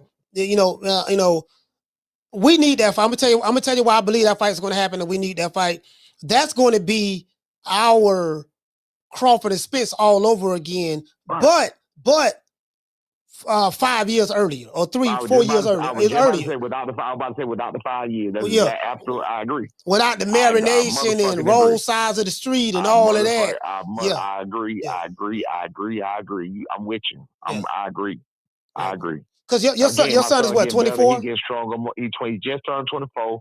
He getting stronger. He believe in himself now. You see the confidence. You see him. I mean, he there. Again, like I said, when I went back and I watched that Stanionis fight at home, we're not being there, but at home, and I watched the focus that he had in his eyes, bro, that was a different person. I was like, what the fuck? He was like, if you can watch that fight, it's a good fight to watch. Like I said, anybody go watch it. Giovanni Santillan, Brian Norman, watch that fucking fight. Watch my son's eyes. Watch how he focused. Watch how he looking at it. Watch how he seeing shit. Watch how he catching shit. Watch how he getting rid of this nigga, bro. That shit was masterful to me. That was a different son that day when I went home and watched it. I'm serious. I didn't even see it. He said that was a different son. That was a different son that day. That was a different son that day. It was. I usually see him do shit on shit. He's more talented. He's still more talented than anybody has ever seen. He's more athletic than anybody has ever seen. But I'm imagining that he does shit in the gym that you wouldn't do in a fight because it's a little more dangerous to do it in some of the shit in the fight. Yeah. You know what I'm saying? So, but it is what it is. So is your son catching bullets with his teeth? He catching bullets. Nah. He ain't doing none of that. He ain't doing that yet. He ain't doing that yet. He's still looking for the master. He ain't found that yet. Once he get that glow now, Boots got the glow. Boots got the glow now. You know, his mind, he damn sure do. He done drunk. That nigga done drunk up. Hey, I was doing an interview last night, bro. This nigga, hey, bro, listen, the way he talking, and you might be right. He might be right. The way this nigga talking, he got me believing in him. I bet against him. I bet $400 against him. I win $1,600, but I bet against him because the odds was just so. What you talking about? With Stanionis fight? Yeah. I bet Stanionis. Yeah. You throwing that money away, man. You throwing that money away, bro. Like I'm telling you, man. Listen, no. I can see. My mind says this. My mind says that Boots throw too many punches. He can. I mean, like you just said. You said a minute ago. You hit it on the head. Stanionis style is tailor made for him. But I know for a fact from being a fighter. What's up, Boo? I know for a fact, and from being a fighter, that when you get in the ring, it's different than when you see it. You know what I'm saying? And listening to one of my deciding factors was listening to Blair Cobb's interview that he did one time about sparring Stanionis. He said he sparred Stanionis and he said he sparred Boots. And he said he could see, you know, Stanionis beating him, and he explained why. He was like, it's different. And I was like, you know what? I can't see that. Because that's how it is. When you're looking at it and when you're seeing it, it's two totally different things. Even as a fighter. Yeah, it's not the same. It's not the same type of experience. See, the thing is in my mind, I have this vision of Boots being Bruce Leroy. He got the glow. He catching bullets with his teeth. I'm hearing that, you know, he the second coming of Roy Jones Jr. Then he's from Philly, this and that. So you know, I'm more familiar with Boots. Now, I've seen like 4 Stanionis fights, and this is why I say that from a stylistic standpoint, I think his style is tailor-made for Boots. If he can weather that storm, maybe get Boots to the second half of the fight. If Stanionis can impose his will, his physical dominance on the fight, then maybe. If Boots can make this an easy fight or a hard fight.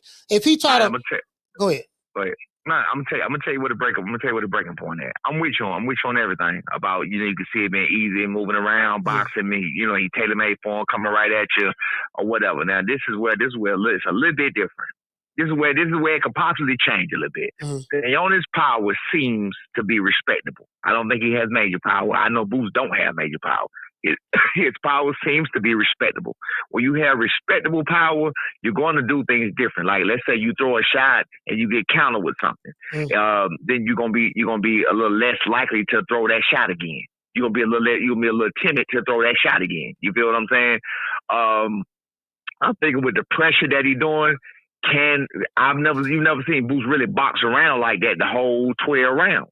I'm not saying he can't, but I'm saying we've never seen him do it. You feel what I'm saying? And I think it's gonna make for a boring, you know, pop type fight. So that won't be an exciting fight. So that's where I'm coming with it. I can see the pressure. I can see the pressure and the respectable power changing things about the way the other fighter fight. I can't see nothing Boots doing to change the way Stanionis fight, if that makes sense. Listen, man. Yeah, I ain't gonna lie, man. I really don't see. Listen, I'm telling you, I don't think Boots gonna be boxing around. I think Boots gonna step to him. He step to him and do what? To me, step to him and do what? He gonna work behind that jab. You know, he gonna work behind that jab like and punch the guard. He can go around the guard. You know, you seen fighters. I seen it. You Yeah, seen I fighters seen the holes. come in And the I high seen the guard and holes. they get beat out the high guard. Yeah. I seen the holes around the guard too. You right about that. I seen the holes around the guard too. But what I see is Boots going all the way around the guard to hit him in the back of the head. That's what I see.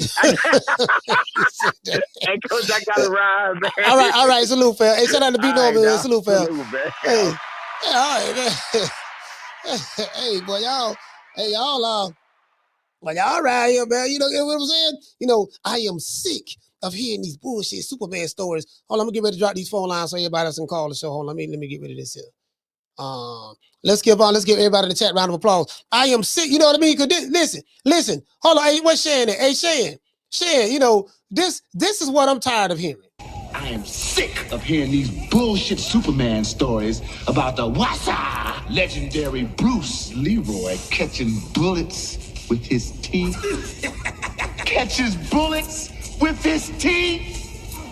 Nigga, please.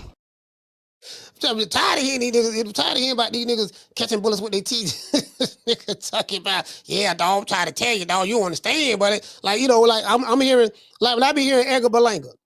Edgar Berlanga got me. Edgar Berlanga is so funny to me. I mean, yeah, man, you don't understand. I'm Edgar Berlanga. You know, you don't know. It's different. I saw the interview with Edgar Berlanga in Cigar Talk. Shout out to Nigel over there, Cigar Talk. Man, Nigel was gassing up. Edgar Berlanga. They walking through Brooklyn. Yeah, you know, walking through my hood. You know, walking through my hood, B. This what I'm saying. You know, Edgar Berlanga said, he said, I'm a real nigga. He said, I'm a real nigga, B. This what I'm saying. I'm a real nigga. Y'all don't understand. Like, you know, I got 16 first round knockouts. I got more. I think he said he got more knockouts than Mike Tyson in the first round, or tied with Mike Tyson or something of that sort. He would have talking about that. I said, oh my. True. I know, man. Here we go. Listen, you know, I thought I was hyping him up. I thought I was hyping up Edgar Berlanga. Y'all know I be joking. I thought I was hyping him up. But Nigel, yeah, man, you know, Edgar Berlanga, like, yeah, you know, I'm just saying, you know what I'm saying? Like, I got more first round knockouts than Mike Tyson. You don't understand? You don't get it. Like the power is real. I mean, it's crazy. It's crazy, you know, when I hit these dudes. And then they asked Edgar Berlanga about the last dude he fought that did 10 years in confinement. He went to prison. He went to prison in 2014, and he did 10 years in solitary confinement. This man eating goulages, oodles and noodles, Snicker bars, jack mackerel fish. He eating all of that in confinement. He get out of jail. He get a couple of fights over there in Puerto Rico. Then he landed a fight with Edgar Berlanga, and the man looked like he has a tire around his waist. The man got, you could tell he was real big. He lost a lot of weight. He got stretch marks, fat hanging everywhere. And guess what Edgar Berlanga said? Edgar Berlanga had the nerve to say, well, what does that mean? You know, look at Tyson Fury. Look how big Tyson Fury look. Tyson Fury's fat, got a big waist, and all that stuff there, fat hanging everywhere. And look at Tyson Fury. That don't mean anything. That dude probably could have been just as good as Tyson Fury. And I'm like, dude, how are you going to come? Fam, that's a terrible analogy. A terrible comparison. How you comparing Tyson Fury, someone who been boxing since he was a kid, 6'9", very skilled, you know, to a guy who just got out of the chain gang? True. This man was on parole. He has an ankle monitor. He is on parole, got an ankle monitor, and he had to get permission from his probation officer just to come to Orlando to fight you. You just can't go by off of how people look, how they body shape. Look at Tyson Fury. I was like, man, and guess what? And Nigel just let this man get away with it. He ain't do no pushback or nothing. He ain't do no push. I'd have been like, hold on, wait a minute now. Hold on now, wait a minute. Edgar Berlanga, I call you the Puerto Rican assassin now. Don't get me wrong. You my dog. I rouse with you now. I think you're funny. But look here, man. Check it out. This dude ain't nowhere near skilled as Tyson Fury. That's one. Two, the dude just got out of jail. He did 10 years in the pen. That's two. Three, I heard he did 9.5 of those years in confinement. 4, you get what I'm saying? So I heard the man gained a whole lot of weight, and then he had to go to a fat camp just to get in shape, just to be able to come to Orlando. The man on parole, he got an ankle monitor on his ankle, and he had to get permission from his parole officer to come over here. Bro, like that ain't a good comparison. You get what I'm saying? He ain't.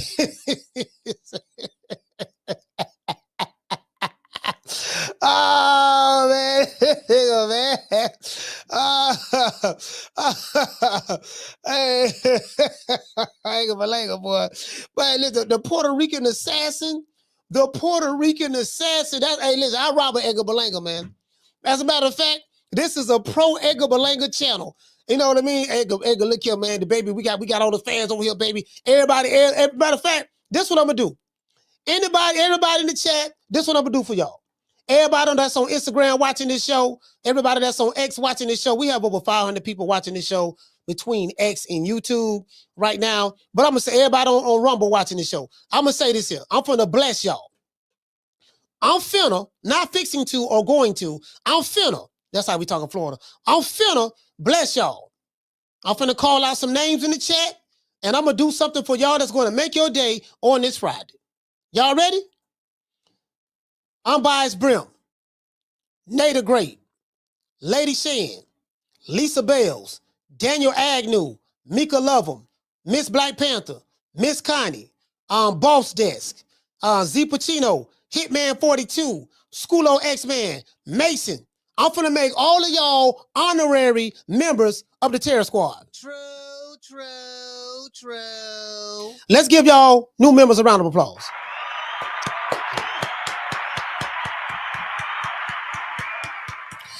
It was approved by the heavens. We're going to get in contact with Joey Crack, the leader of the Terror Squad. Edgar Berlanga is the lieutenant of the Terror Squad. And me, I'm just a hype man. I'm a hype man for Edgar Berlanga. So what I'm going to do, I'm going to bless y'all. I'm going to get, I know y'all happy. I know y'all excited. I'm going to bless y'all. We're going to make y'all honorary members of the Terror Squad. You get what I'm saying? So we...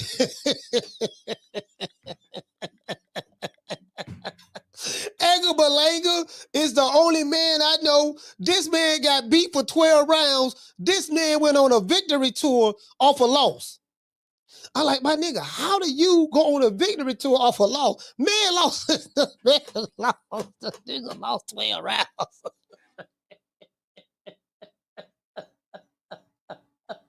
Yeah, dog, we got Bad Bunny, we got Doja Cat. We did it first, and we motivate even the greats. So this is different.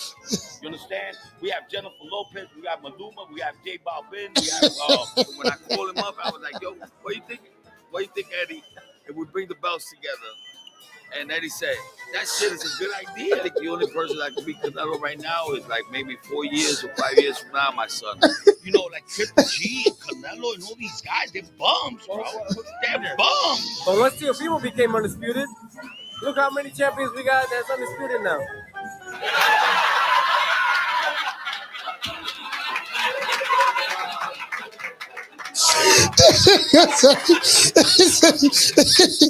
We did it first. And we motivate even the greats. Delusional. Boy, we got some delusional, boy. We got some delusional mofos in boxing, boy. These niggas delusional. Hey, Carla, what's your name? Where you calling from? Rod, Texas. Rod from Texas, talk to me. Yeah, man, interesting interview. I like the stuff you were asking him and telling him, and you were sticking to your guns. The feel I got, and I hope I'm wrong, but I'm pretty confident in saying this is gonna be another problem, Dad, man. I hear it, and I'll take Top Rank's word over it, man, because it's like, it reminds me of when Tio and his dad came out. They were playful, it was funny, it wasn't that big of a deal, but then it just snowballed into something worse the bigger he got. So I don't know, man. Neither one of these guys is big, man. Boots ain't big at all, neither. Maybe within Philly, but I'm hoping that Norman can like just kind of humble himself and just don't take whatever they give you, but man, neither one has any traction. So I want to see the fights get made, and I don't even know Boots. We'll see how Boots looks, man. I'm really concerned about his weight and how he's holding it. Because he admits it, he's a big guy. And, I don't want to see him. Yeah, he like 5'10". I think he like 5'10" or something like that. He's tall for the division. When he was on with Steve, when he was talking with Steve Kim, and then he said it. He's like, I get up there. He didn't put a number on it, but I mean that's the thing where I hope he doesn't end up like a Virgil Ortiz, or you see fighters like Raymond Ford when he stayed too long and it cost him the fight versus Nick Ball, and then he looked like $1 million when he moved up. So. And Barrios, I don't think Barrios is going to fight neither one. Barrios is probably going to look for a cash-out fight Because I mean, I know the guy. He's cool. I like the guy, but I mean, for as limited of a skill set he's got the most out of his ability. Yeah, and that's something I give a props for, because he made $3 million on the Tyson undercard. He made 1.5 versus Thurman. He made 1.5 versus Tank. So now he has a scrap. So the dude made out pretty good. He knocked up old girl, you talking about Figueroa's sister. Yeah, he snatched him one there, boy. Lord, he snatched him one. When he was he's a lady killer, man. When he was coming up in the PBC, I had him out here on my boat here in Texas, man, and he brought out this girl. I couldn't believe this girl, man. I was like, man, damn, bro. Yeah, like, but anyways, like he I think he's gonna just cash out and just call it a career. I mean, he made a ton of money for as limited as he was. It was a successful career, but I don't know, man. That's all I got to say, man. I hope this guy doesn't turn into a problem, man. Because these days, I believe, honestly, bro, like these days, I believe the promoters over the fighters, because you look at guys like Tio, like Ryan, like Tank, like Shakur, like Devin Haney. I mean, they're all problems, man. So if there's smoke, there's fire, man. And he said his son told him to cool it down. And his son told him to cool it down. Norman, man. Yeah. I hope he was. I'm glad he was honest about that. He said his son told him, "Look here, baby boy, check it out. Check it out now. You gotta cool it down, man. Because I really don't be on social media like that. But everybody hit me up, say, man, your dad over there talking crazy again." I get you that. Yeah, I mean, we've seen Top Rank let go of. We've seen Top Rank let go of Berlanga, who was undefeated. We've seen Top Rank let go of Regendow after he was coming off his biggest win versus Nonito Donaire. Like, if they're giving too much problems, man, they're just gonna just say, Eddie, hey, good luck, y'all. Good luck with this plan. You know what I mean? But we'll see, man. I want to see him fight. I think that Stanionis is gonna him a run. I'm glad the fight's happening, because I want to see him crack Boots. The one thing I want to see is how Boots can catch and go through adversity, maybe some hard punches, some pressure. Because the two recent fights he had were bogus, man. I can't believe they enforced that on him, and we see the double standard. They don't enforce that kind of stuff on Canelo or Spence or guys like that, but they're gonna make this guy fight Karen twice. So I hope he didn't get a little dull with the blade, man. But I'm looking forward to the fight. All I got to go. Thanks. All right, Sue fam. See, one thing I will say about Top Rank. Shout out to Z Pacino. Z Pacino, you're right. Z Pacino said, hold on, let me pull him up right quick. What you say, fam? Z Pacino said, and shout out to Flex for becoming a member, man. Salute to you, brother. Where's he at? Pull this brother up right quick. He said Top Rank don't cut a lot of fighters water off after they don't play. You know what? One thing about Top Rank, they work within the confines of their business structure. We're not gonna underpay you, but we're not gonna overpay you. We're gonna pay you what you're worth. So that's what they're gonna do. They're not the ones that when PBC got all that money from the hedge fund, they was overpaying fighters. They paying fighters for they paying fighters $1 million to do 8-round fights and stuff like that. They were overpaying fighters. And then Eddie Hearn got the money from the zone. He started overpaying fighters. That drove the market up. Then when Turk Al-Rashid came in the game, he overpaying fighters. So what's going on? I can see you paying Joshua or Canelo or Fury or whatever, but some of these other guys, they started getting overpaid to put these cards together. And I'm like, wait a minute, this dude was fighting for a whole can of cheese sandwich, a case of Coronas, a 6-pack of Slick Smoke Liquor Bull, and an Amazon gift card yesterday. Then you got this the Al Heyman coming there. Look here, baby boy, I'm gonna give you a $500,000 to fight Pinky in the Brain. So that's what everybody was having, man. We Al Heyman fighters. We Al Heyman. You know what I mean? You get what I'm saying? That's why they were doing that. And then Eddie Hearn came in there doing the same thing, paid Tevin Farmer a whole bunch of money. He paid Demetrius Andrade a whole bunch of money. Oh, I know. I don't care what nobody says. I believe he lost money on Demetrius Andrade. That Demetrius Andrade and Tevin Farmer, that was a loss. Then he paid Devin Haney a bunch of money. I don't know how they made out with that. Again, well, I don't know if he paid it, but part of the zone. So you get what I'm saying? I really don't know. So it's like, man, we gotta, now, yeah, nigga, I'm trying to tell you, I know what my worth is. That's why I asked Brian Norman, the senior, I said, how do you determine what, Carla, hold on. How do you determine what your son value, what your son worth is? Like, what is that? What is that based on? Because I can make an argument to say, okay, how do you determine Okay, perfect example. Let's use Canelo, and we'll use Tank. Let's say Canelo say, well, I want 35 million guaranteed. How do you determine that? How do you determine that Canelo get paid $35 million? Well, Canelo can say, well, Canelo, how do you come up with that number? It's very easy. Anytime I fight, let's say I got my country backing me. Anytime I go pay-per-view, you guarantee to give no less than 500,000 pay-per-views or more. When I come to the city, Vegas, on a regular week in Vegas is doing $20 million or $1 billion. We're just gonna throw some numbers out there just for the demonstration purposes. Vegas gonna do $20 million a week, or 30 or 40 or 50 million or $100 million a week. You know what I mean?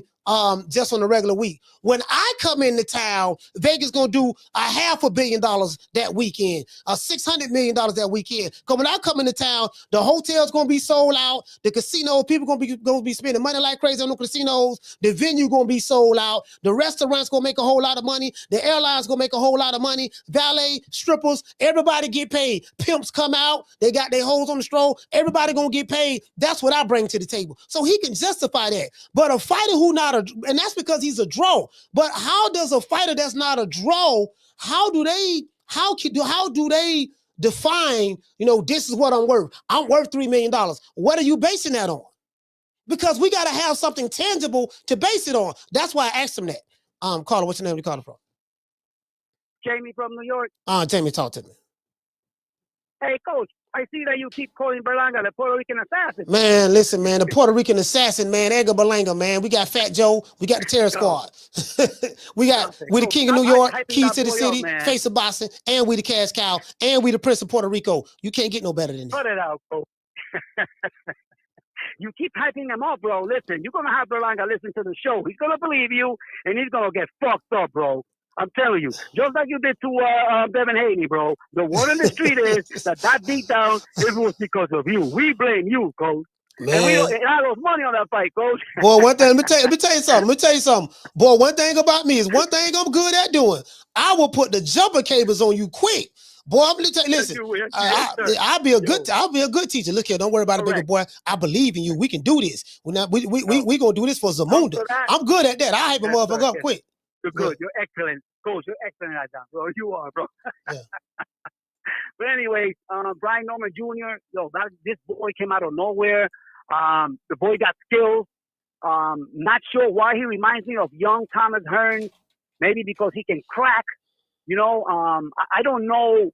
I don't need to see what's going to happen with tomorrow night with Boots. I already made up my mind. I'm going to go with Norman Jr.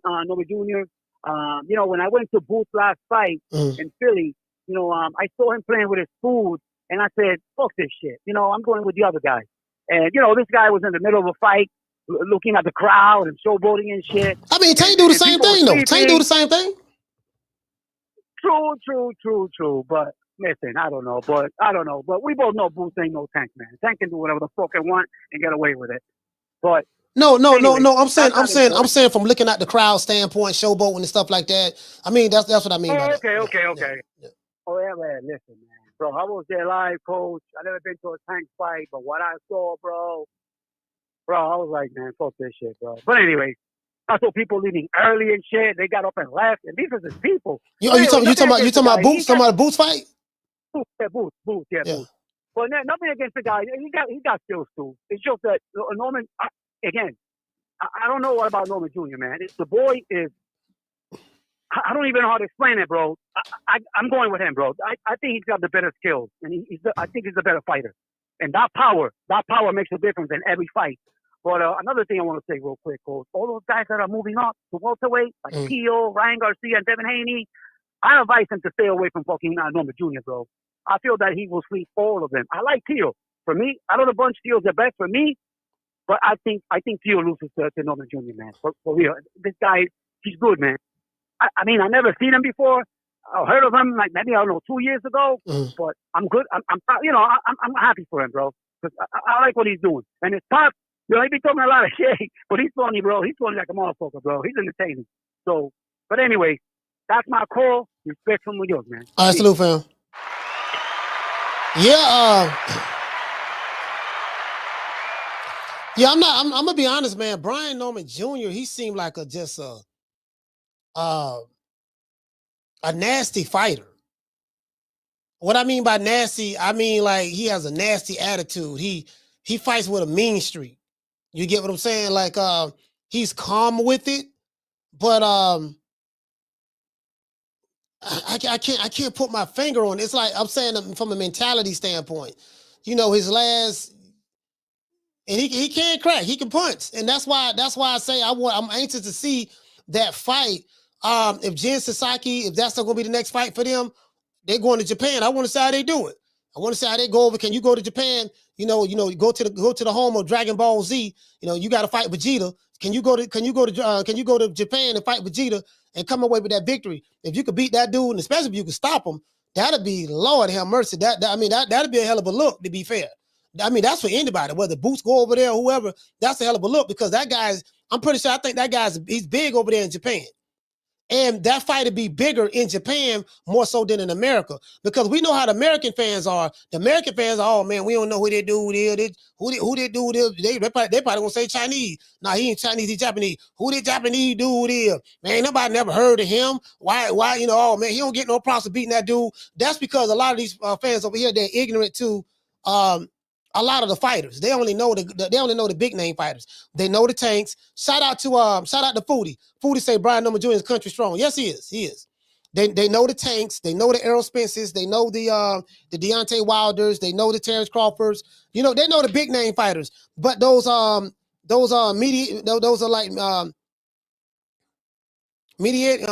those like medium fighters, those fighters who those like tweener fighters, they don't really know a lot of the tweener fighters. It's more they know the big name fighters, and they may not have taken the time out to study the other fighter who may not be that known from a skill set standpoint to see what he's bringing to the table, what type of footwork he has.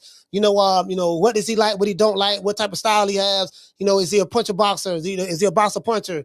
Is he what does his footwork look like?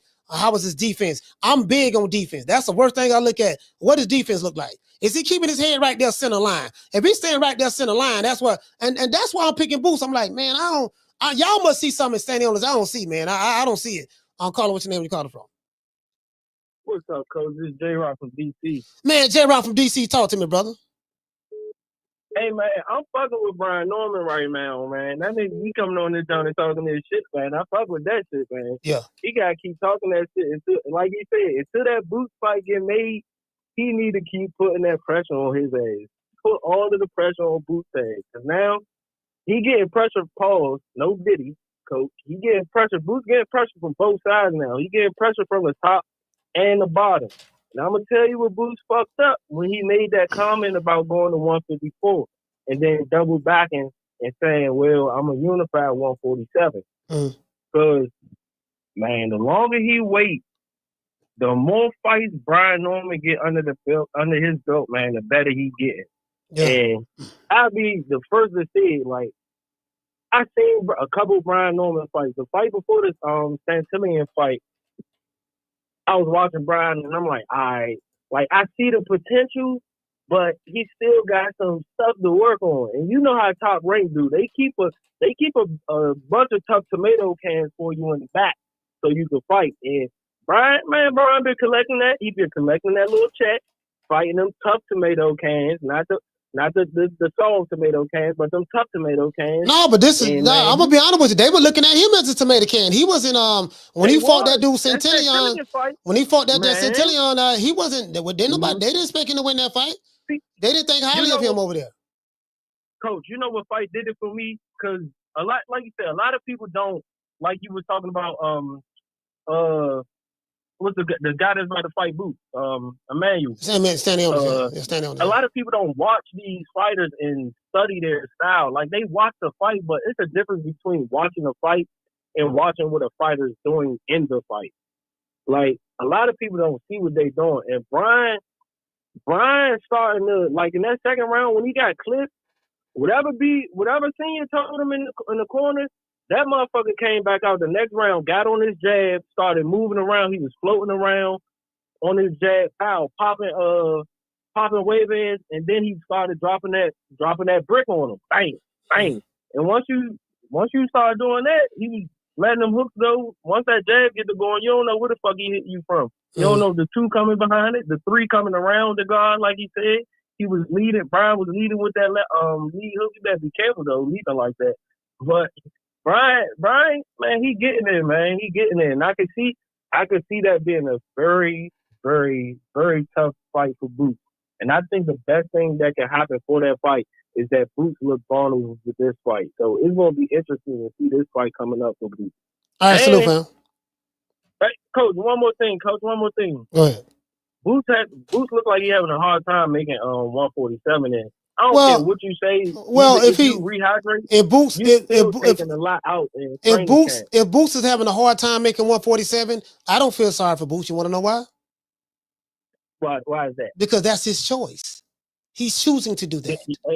I never feel sorry. I don't feel sorry for not one fighter on the planet. If you're struggling to make weight, that's your body telling you to move your ass up. Stop, stop being a weight bully and move up. If he wants to stay there, I'm not gonna cry for him. Oh man, okay, let's say he lose tomorrow.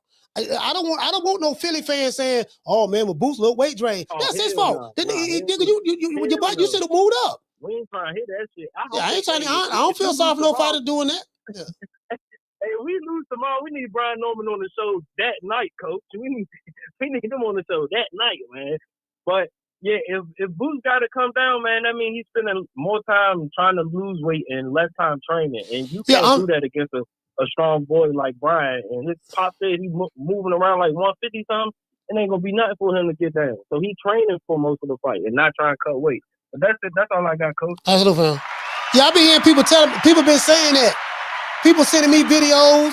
They're saying, man, Coach, look how skinny Boots look, man. Boots look weight drained. I'm like, bro, I ain't trying to hear that. He know what he doing. Apparently, he don't have a problem with it. So why should I have a problem with it? I'm not gonna feel sorry for the man, and I'm like, bro, that's his choice. If a fighter is struggling to make weight, Boots ain't saying he got issues making weight. It's the same thing they did with Errol Spence, right? Y'all remember when Errol Spence, they were saying when Errol Spence fought Crawford, they were saying, yeah, man, they said he looked real good. They said Crawford looked like he was starving, but then when the outcome came, Carla, hold on. When of course, Bud won, then they were talking about, yeah, man, Spence looked like he was weight drained. Spence ain't never said he was weight drained. See, I think the fans are the ones who they looking for stuff. Now you know what your eyes see. So Boots do look very skinny. He looked frail. That is true. He do look frail, but that's his choice. He's choosing to do that. If he is weight drained like y'all say he is, guess what? He could have easily avoided that by just moving up to 154 and fighting at 154. Listen to your body. It is what it is. Carter, what's your name? You calling from? What's up, Coach? It's Derek from Florida. What's going on, Derek? Talk to me. Yeah, Cause I agree with you too about the Boots, how you looking weight drained. Yeah, you're right. If you can't make it, shit, move your ass up. You see what Virgil T, what happened to Virgil T, Coach? They was in the hospital or something, so he couldn't make 147 or something. He had to move up. Yeah, that's what I'm saying. So for the fighter, they gotta stop doing that shit. But for the fight though, I think I got Boots by decision though. I don't know much about Stanionis, but I know a lot of people don't know who he is, but you can't overlook. You see what happened to Lamont Woods with Tank. I had Wood going to see second round in our first fight. So nobody gave Wood a chance. So we can't just overlook Stanionis and his champion too. So we'll see though. I think it'll be a good fight. But yeah, that's my. All right, salute, fam. Yeah, I'm not looking past Stanionis. I'm just styles make fights. I just think stylistically. So unless I'm just giving Boots too much credit, because from what I've been hearing from his fans, and I just think stylistically, I watched both of these guys fight, and I mean, Stanionis, he's a straight up and down fighter. He's a pressure fighter. He's gonna come right up. He's gonna come right up the middle. Now, these are some of the things I can see that Stanionis give Boots problems with. Timing. I did see an interview with Eimantas Stanionis, and he gave Boots props. He said Boots is part of one of the most gifted fighters of this era. That's what Stanionis said, something of that sort. He's very gifted, and he said, man, he really ain't got no flaws. That's what Eimantas Stanionis said. The only way that I'm gonna have to fight him, I gotta fight him. I gotta make it a fight. So he don't concede that this guy's more athletically gifted than me. He's just an overall better fighter than me. That's what he said in his interview. He didn't say Boots is a better fighter than him, but he prayed. He was like, yeah, man, like he really ain't got no flaws. He ain't got none of that. So it's like, okay, cool. Okay, cool. He got to take it to him. If he can make it a fight and get Boots a fight like that, and if he can catch Boots, crack him good, hurt him or whatever, then we'll see. We'll see how that work out. If you Bozy Ennis, look, this dude ain't got but one way to fight. This all you got to do. I don't see Stanionis bringing anything to the table that Boots haven't seen in sparring. Because in his boxing career, he hasn't seen, haven't really had fighters already scared of him before they really get in the ring. Kieran was the one that went at Boots in the second fight, which caught me off guard. Kieran went at him, and he was working angles and stuff. Stanionis don't work angles like Kieran. He don't have the footwork Kieran have. He don't roll with shots the way Kieran roll with shots. Work the pivots and stuff like that. He don't fight like that. He fight one way. His whole thing is trap counter. So I got what he was saying. Well, I got what Stanionis was saying. I'm gonna set traps. If he can time Boots, he can catch him with some looping shots. Let's say Stanionis come in there and Boots throw that right hand, and then Stanionis roll with it. He roll with it and throw the looping left hook over the top. He can catch him like that.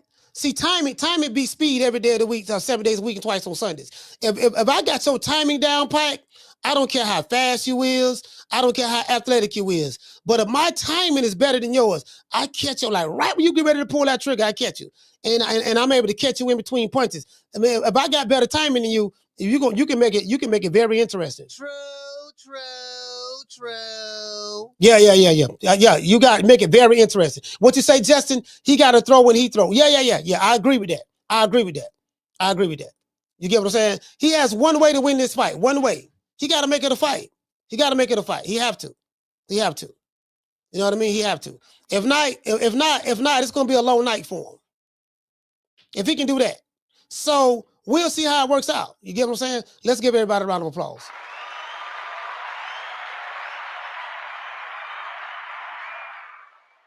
Shout out to everybody watching the show, man. We got over 500 people watching the show between X and YouTube, and then we got people watching on Instagram as well as on Rumble. So peace to the family. It is what it is. I'm gonna see, fam. I'm gonna see. I just got a gut feeling. I'm like, this motherfucker ain't calm. You get what I'm saying? Like, man, it is what it is, man. It is what it is. I just think that I think Boots gonna get him. And if Eimantas Stanionis become overly aggressive, put it this way: if Jerron Boots Ennis is what they say he is, he should stop this guy.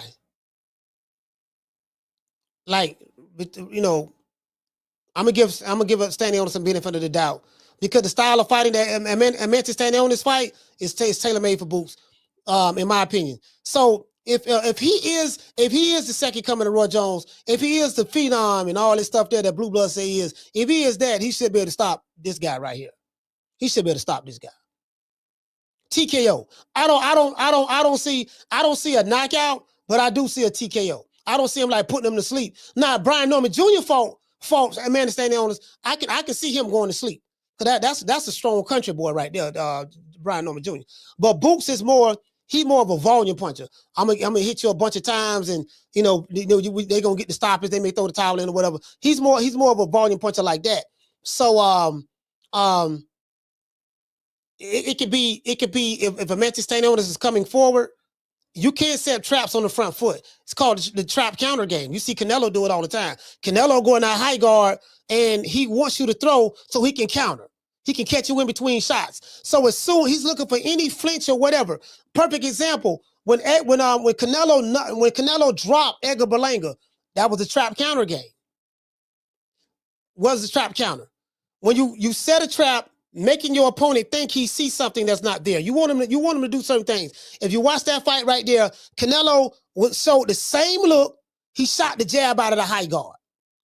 And Edgar Berlanga he caught Canelo with a couple of jabs as well. So Edgar Berlanga was like, okay, Canelo was like this. He's shooting the jab. So when he shoot the jab, I'm gonna try to shoot on top of his jab or catch it and fire it back. That was the bait. That was the trap. You give him the same look, making him think that you're going to throw the same punch sequence out of that look. And then how did he drop him? He showed him that look, shot the jab. And then when he shot the punch again, he shot a left hook around the guard. And the defense mechanism that Edgar Berlanga had, he was ready for the jab. He thought the jab was going to come out, same look, but Canelo came with the left hook around the guard right when Edgar Berlanga kind of dropped his hands to try to protect from the jab, and he got dropped. True. He got dropped. So Stanionis can do that. He can do the trap. He can do the trap counter on the front foot. Or he could just be an offensive fighter, initiate the contact, and then he could get countered. Do you get what I'm saying? So it is what it is, man. Shout out to everybody, man. Salute to everybody. Shout out to my man Casino Life Prayers. It is what it is, man. Peace to the family. Y'all know what time of TI is, man. We got to say all praise due to the Most High, the Most Exalted, the greatest human being on the planet Earth. But before we do, we got to dedicate this show to the hood. I want to thank the whole hood who came out here. I love y'all. I did this for the hood. Y'all know I beat that boy. Yes, sir. It is what it is, fam. Hurting the group. I'm the best thing ever happened to this damn group. Nobody's bigger than the group. Y'all ain't stupid. I'm the one selling the records. They coming to see me. They coming to see the Temptations. Ain't nobody coming to see you, Otis. Man, it is what it is, man. Y'all know what it is. I don't even play, nigga. Wakanda, bring your ass over here, nigga. This what I'm gonna do to you. Oh, Lord, him. Oh, I just kicked Wakanda in the face. Oh, hit him in the stomach. Oh, Lord. Kick him, slap him. Kick him again. Oh, Lord, I'm beating Wakanda ass. What you gonna do, Wakanda? You want some more? Oh, Lord, hammer. Go up on him. Bam. Catch him in the neck. Lord, Wakanda is dead. Hey, you know what, guys? I've been working on my attitude lately. I think I've been kind of a nice guy lately. You know what I mean? I've been kind of a nice guy. I haven't been showing any vitriol or spitting any venom or nothing. I've been a nice guy lately. I don't know if y'all noticed that. You know what I mean? I've been nice. You know what I mean? I don't get riled up as much. I did kind of go at Mama Holyfield a little bit, but you know, it is what it is. I see she back doing interviews again. Somebody sent me a video when she was on Mill City. I saw her. She had her hair down. I said, damn, this nigga look just like a real bitch. True. You know, I'm like, God, man, that nigga, he got his hair down like this. I mean, bro, just like I'm looking at that video. I said, he look like a real hoe in this video. Like a real, bro. I swear, listen, I promise you, dog. This ain't no hate. I'll let you now. If I'm hating, I'll let you know I'm hating. But bro, go look at that recent interview. This man, I'm like, bro, he look like a real hoe. I said, damn, this motherfucker, he's a hoe for real, bro. Like this doggone, this a real hoe right here. Y'all, when y'all see that, go look at it. I said, damn, that nigga look like a real, he look sweet.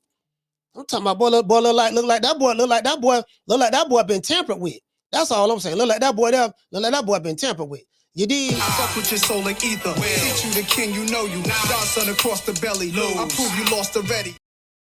It is what it is. After my God, I respected you. I respect you. After my God. I respect you. After my God. Give him after my God. You second to God, champ. No. I didn't listen. I respect him. I'm sorry. I respect him. Come on for the nigga pass out. Take the picture before you pass out. Yeah, get him before he pass out. Yeah. Hold him up.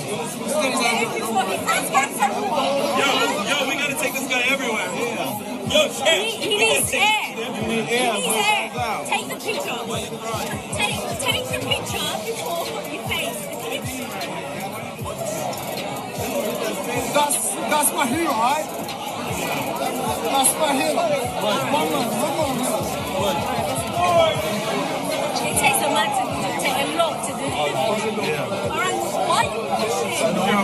about it tomorrow. I got you, Oz. Take the picture before he faints. I just want to let everybody know something. Anybody want to smoke? We hitting people with the quarter blood technique over here. I am a chain belt in Kung Fu. Bruce Lee was my teacher. Watch this.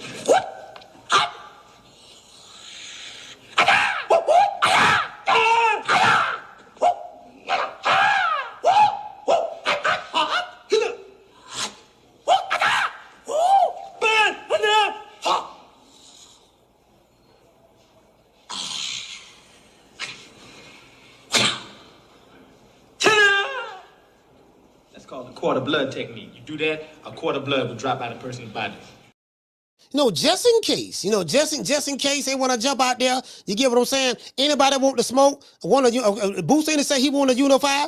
I just asked Brian Norman Sr. He said his son want to unify, so hopefully they can unify. I'm sorry? 160 is my weight division. I want to unify. I want to get Golovkin in the ring. I want to bring him to Houston. You know what I'm saying?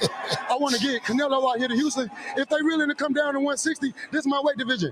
Hey, that's some shit. Boots finna unify the division before Jamal Charlo. And Jamal Charlo been boxing for 17 years. You can't make this up. What about Rocky Marciano? Oh, there they go.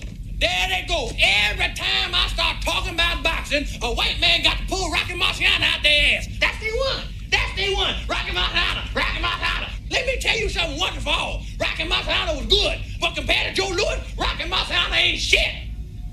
He beat Joe Louis's ass.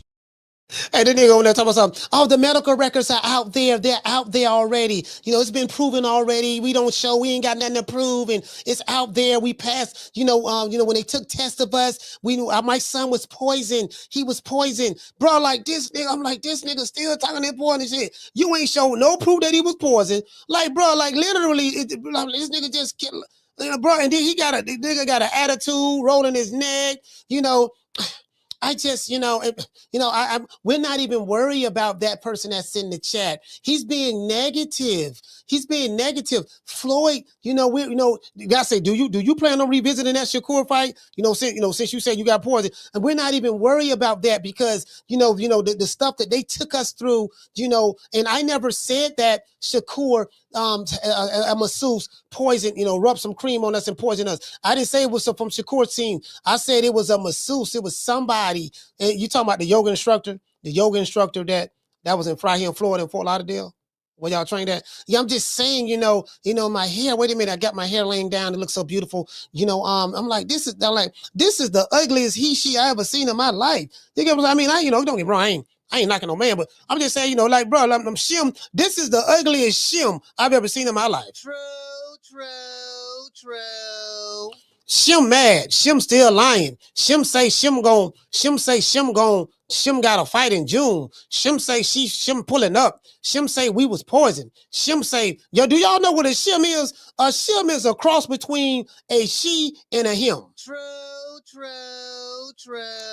When you take a she and cross it with a him, you get Shim. You dig? Well, I guess I gotta be like everybody else and saying Al Heyman. I can quit my job now, baby. 6 figures, baby. You feel me? I'm about to But a name. Do you have a name? Oh, nah, I ain't got no name, Name them names, man. They know who they is. Name them names, please. The names need to be named. They know who they is. The Mexican monster. Yeah, man, it is what it is, man. Riley, get him. Look, fuck you. Fuck the plane you flew in on. Fuck them shoes. Fuck those socks with the bell on it. Fuck them cheap-ass cigars. Fuck your yuck mouth teeth. Fuck your hairpiece. Fuck your chocolate. Fuck Guy Ritchie. Fuck Prince William. Fuck the Queen. This is America. My president is black and my Lambo is blue, nigga. Now get the fuck out my hotel room. And if I see you in the street, I'm slapping the shit out of you. Talking about the motherfucking mama whole food. We got boxing dads and then we got a boxing mom. Stop it. You know what I mean? Why are you doing that? Floyd, you come on, give it to me, Floyd, give it to me. Don't answer that question. Like I said before, y'all, you guys stop it. It doesn't make any sense. You guys are ignorant. You don't understand what we had to go through. We spent hundreds of thousands of dollars in training camp. And you niggas ain't got no $100,000. Shut the fuck up. True. true. You know who you think he is? DJ Quick? Who you think he is? DJ Quick? No, huh? No, I ain't said Kid that. Capri? I didn't say Huh? that. Oh, you must be Jimmy Walker. Blue, you ain't nothing. You don't deserve nothing. You don't get nothing. You get what I give you. I got a contract between me and you that say you do what I tell you to do. Therefore, shut the fuck. Don't say nothing. Don't speak to me. Don't look at me. I just want money. You know, I just said. Blue, if I raise up, gonna be trouble. Trouble. I'm walking off. Yeah, it's gonna be trouble. Trouble. Shout out to the face of boss. Yeah. Oh, that look good.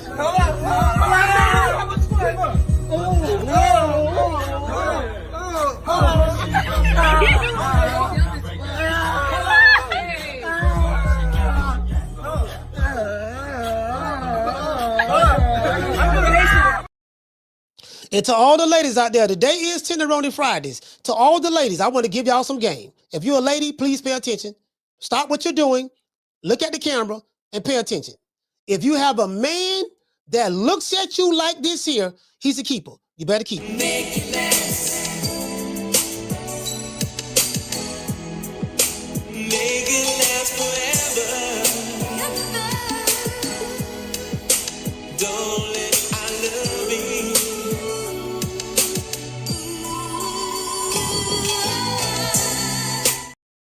You know, I fully expect Jerron Boots Ennis to win this one for the hood tomorrow. We will be going live tomorrow night. I expect him to win this for the hood. I'm gonna give everybody a shout out after these messages.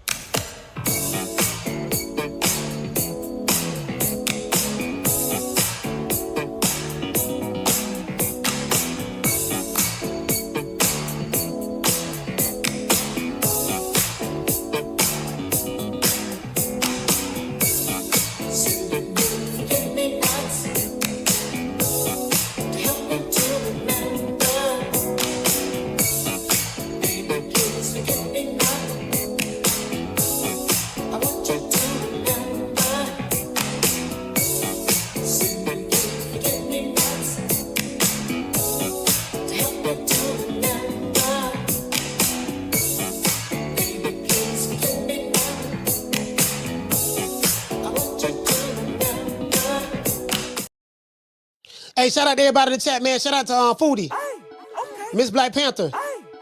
Let's go to the other side. Shout out to Ruben Allen. Highlight Space, salute. King KO. Mika Lovem. Shout out to Brother Styles. Shout out to Mr. Tomato Can. Our money always get money. NPR in the building. Shout out to Manny Fresh. Shout out to IGENT Lives. The What Mr. Ham. JC. Sonny Augustine. Market Beyond Black. Shout out to Nikki. Shout out to Mr. Corey Bradley. Cook Up a Sir Senior. Your boy Mambo. Shout out to Foodie. She said Coach can't play that Errol Smith clip when he was dancing with Yellow Beezy now, because Beezy dancing with them boys in the yard. Hey, now you know what? Now you know I just I'm up there. You know, I'm kind of, you know what I'm saying? I don't want to. I'm a nice guy now. I'm a nice guy now, Food. I'm turning over a new leaf. I'm turning over a new leaf. I'm trying to be nice. You get what I'm saying? I done went to war for almost 4 years. I'm just trying to be nice. I'm trying to be a nice guy now. You get what I'm saying? You know, now I will say this here now. You know, I reserve the right to turn back to the old me if I get provoked. And I get provoked very, very easily. It don't take much to provoke me. I'm telling you, all it takes is a split second, and I don't forgot all about peace. So, you know, as long as I stay on the stickies of the icky, and I got some strong stuff over here. As long as I stay on the stickies of the icky, I think I'll be okay. The stickiest of the icky. You want to smoke with the old boy Rick James? Yeah, just can't these niggas jump in. These niggas want to jump out. They want to jump out. They want to jump out there now. I reserve the right to go back to the old me. When Lady says you say desecration. Yeah, I got that for saying. Desecrate. Yeah, I will go back into desecration mode. I got that word from her in a heartbeat. You know, we take no prisoners. You get what I'm saying? Everybody getting it. Grandma. No, I'm just joking. Not grandma. I ain't not grandma. We don't attack grandma. But whoever we targeting, that's it. We got the We got the guy in our sights. He's got the target. Okay, go ahead and drop the bomb on him. Boom. We got him out of here. I think they've learned their lesson. I learned their lesson. I don't fault them all. Let's see. Ace Money funny as hell. The Jabba the Hutt and the Butter Biscuits, destroyed all of them. Every last one of them. Let's see. Who else? The Shea Butter Laptop Revolutionaries. The Wild Dads went at them, and the Heterosexuals, got rid of them. You know what I mean? So I think, everybody on good terms now. I think everybody on good terms. It's established. Everybody know what time it is with me. They say, yeah, leave that little nigga that alone. That nigga, he ain't who you play, boy, and he don't know when to quit. So I think everybody learned their lesson. Now I'm turning the other cheek. I'm being more nice. I want to become a lot more spiritual, a lot more centered. I've been, I spoke to a Libra, and that Libra told me, about balance. I'm trying to become a lot more centered. I don't, you get what I'm saying? I'm trying to become a lot more like David Banner instead of the Hulk. I turn to the Hulk in a minute now. Don't please. I'm trying to tell you, boy. Lord. If you catch me on the day when I ain't smoking no weed, boy, it might be something totally different. It is what it is. Shout out to Curtis, Miss Black Panther. Shout out to Foodie. Shout out to John, RJ, Jamie from New York, Willie Sumlin. Shout out to Brian Norman Sr. Shout out to you. Shout out to Young Bossy fan. Young Bossy fan, salute, brother. Mr. Daniel Agnew. He say, nah, coach, keep playing the video. Daniel.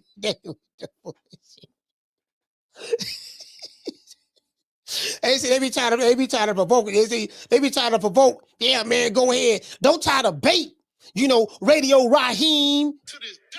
You get what I'm saying? Y'all knows what I'm talking about. You know what I'm talking about, man. Shout out to Nate the Great. Hey, y'all, hold on. Let's see what's up. Wait a minute. Hold on. Nate, how many subscribers you got? Yeah, I know, man. Y'all better go subscribe to Nate, man. We trying to get to 100. Man, we need 19 more subscribers, man. Y'all tighten up, man. Man, y'all tripping. Hey, look here, man. Hold on. Wait. Hold on. Hey, yeah, y'all, man. Come on, man. Y'all don't do that, dog. Y'all don't do that. Come on, man. Y'all don't do that. Listen, Nate trying to get her first 100 subscribers. We need 19 people, coalition, coalition of the willing. We need a coalition of the willing. I'm going to drop her stuff right here. We need a coalition of the willing. We need 19 dedicated soldiers who gon' stand up for the cause. This is Nay's YouTube channel. Y'all please subscribe. Right there. We need 19. There go the link right there. 19. You get what I'm saying? If they don't nobody subscribe, I'm pulling the pistol out. Y'all know I got the Nerf gun over here. I got the Nerf gun now. I don't want to do it now. Because some of y'all been rocking with me for a while. We need 19. That's all we need, 19. That's it. 19. Anyways, it is what it is. Shout out to everybody, man. Willie Sumlin. I got to get ready to go. Peace to the family. Much love to everybody in the chat. Miss Connie, Damian Bennett, John, CPT in the building, Manny Fresh. It is what it is, man. Y'all do that. Y'all do that for me, man. Do that for the sister, man. She need 19. She'll be at 100. That'll be a great milestone for her. Other than that, that's it. This is boy Coach Malachi signing out. True Media Boston, True Media Podcast. Y'all know what it is. You know my motto. Don't meet me there, beat me there. Peace. We going live tomorrow night for the fight, and we gonna talk that shit. Man, I'm out of here, bro. Let's go.